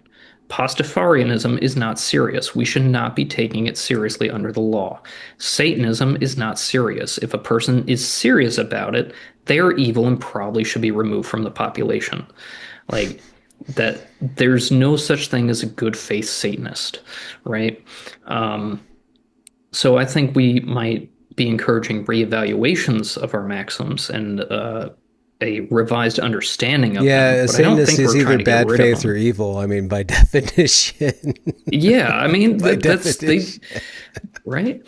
And even the groups that like say they're Luciferian or Satanism, the group that says they really only exist for political purposes, well, they might think they only exist for political purposes, but even in doing that, they're still enacting Satan's will upon the country. Like if your role is non-religious secularism, well, guess what? That's Satan's goal too. So you're still actually serving the real Satan, even if you're not even theistic about it. So yeah, bad faith or evil, I think, is kind of the only camps you can put those people in. And there isn't no founder, not a single person living in the 13 colonies would have said, yeah, I think Satanists should be given equal access to the legal system as everyone else. Nobody would have thought that. That is not what they meant by freedom of religion at all. Hmm. Um, so things like that. A reaffirmation that no, we're not in this all on individuals. There's rugged individualism is like a thing you can embody, but that's not a value you can build a country around. Yeah, you can't build a You know, country on that. Yeah. as well, I'm going to borrow Unless you want a your country to look like fictional. a saloon. Yeah, I'm going to borrow a fictional character quote here, but as John Marston says, "We may die alone, but we live among men." Yeah. Like that is a very apt observation, quite frankly. Yeah. The Yeah. idea that we can all just, the libertarian idea that we can all just do what we want in the privacy of our own homes and that doesn't affect other people, it's just not true. And I Yeah. think post-liberalism really is about incorporating this understanding of we have tried out liberalism in depth. We have Yeah. seen what works and what doesn't. We need to get rid of the stuff that isn't right about it. Yeah. We want to carry forward the good. We're not reactionaries. I don't like the term Hmm. reactionary because one, reactionaries always lose. And secondly, they basically are just like, I don't like change. I want to go back to something. Well, there's a Yeah. reason the change happened. If you go back to something, the same change is going to happen because there's a reason it happened in the first place. Yeah. So we need to come up with something revolutionary. And that's what I think post-liberalism is, a revolutionary kind of return to traditional values, but incorporating the things that work out of the American Revolution and the development of liberalism since. Hmm. Forward with a V, I guess. Forward instead of return. I love that. Justinian, for lack of a better name, I thoroughly enjoyed this conversation. I'm going to link to your work that can be found online, but tell the audience where they can find you and what they're going to find when they get there. Sure. So on Twitter, my display name is Merovingian, Merovingian. The Twitter handle is Merovingianus, the Latinization of it, because unfortunately Twitter allows people to hold on to usernames for 15 years despite not using them. Looking at you at Merovingian. But What does it yeah. mean? Why did you Oh, take that? so it's a reference to some of my ancestors. My furthest back ancestors I've been able to trace were the first kings of the Franks, the ancestors of the Germany and France, and they were called the Merovingians, the long-haired kings. Hmm. So The audience can't see you, but you're anything but a long hair. true, yeah.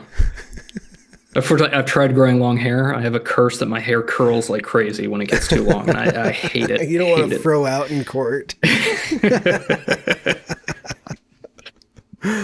Where's your Um, Substack? Is that the same? yeah, I do. So I'm new to Substack. I think I've only published one Okay. thing there. I've been encouraged to try it out. I frankly don't know a ton about it. I'm much more Okay. active on Twitter these days. I do Threads. have, Threads, yeah. yeah, but I do have that, and maybe I'll use it someday. Yeah. Well, cool. That's a one-stop shop then. It was really fun. Thanks for taking the risk and having a conversation with me. You challenged Joel Berry, who I love as a Christian brother, but I have some problems with the quality of his posts, but he does well for himself on Twitter. But you challenged him to step up to the plate to detail your thoughts on where the founding fathers so-called got it wrong. And we kind of traced through that. We had a randy conversation here, and I hope to have you back, but thanks for opening up and having a fun time with me, because I certainly did myself. Yeah, I'd love to come back. Excellent. Well, let me turn off the recording. We can say goodbye off camera. There we go.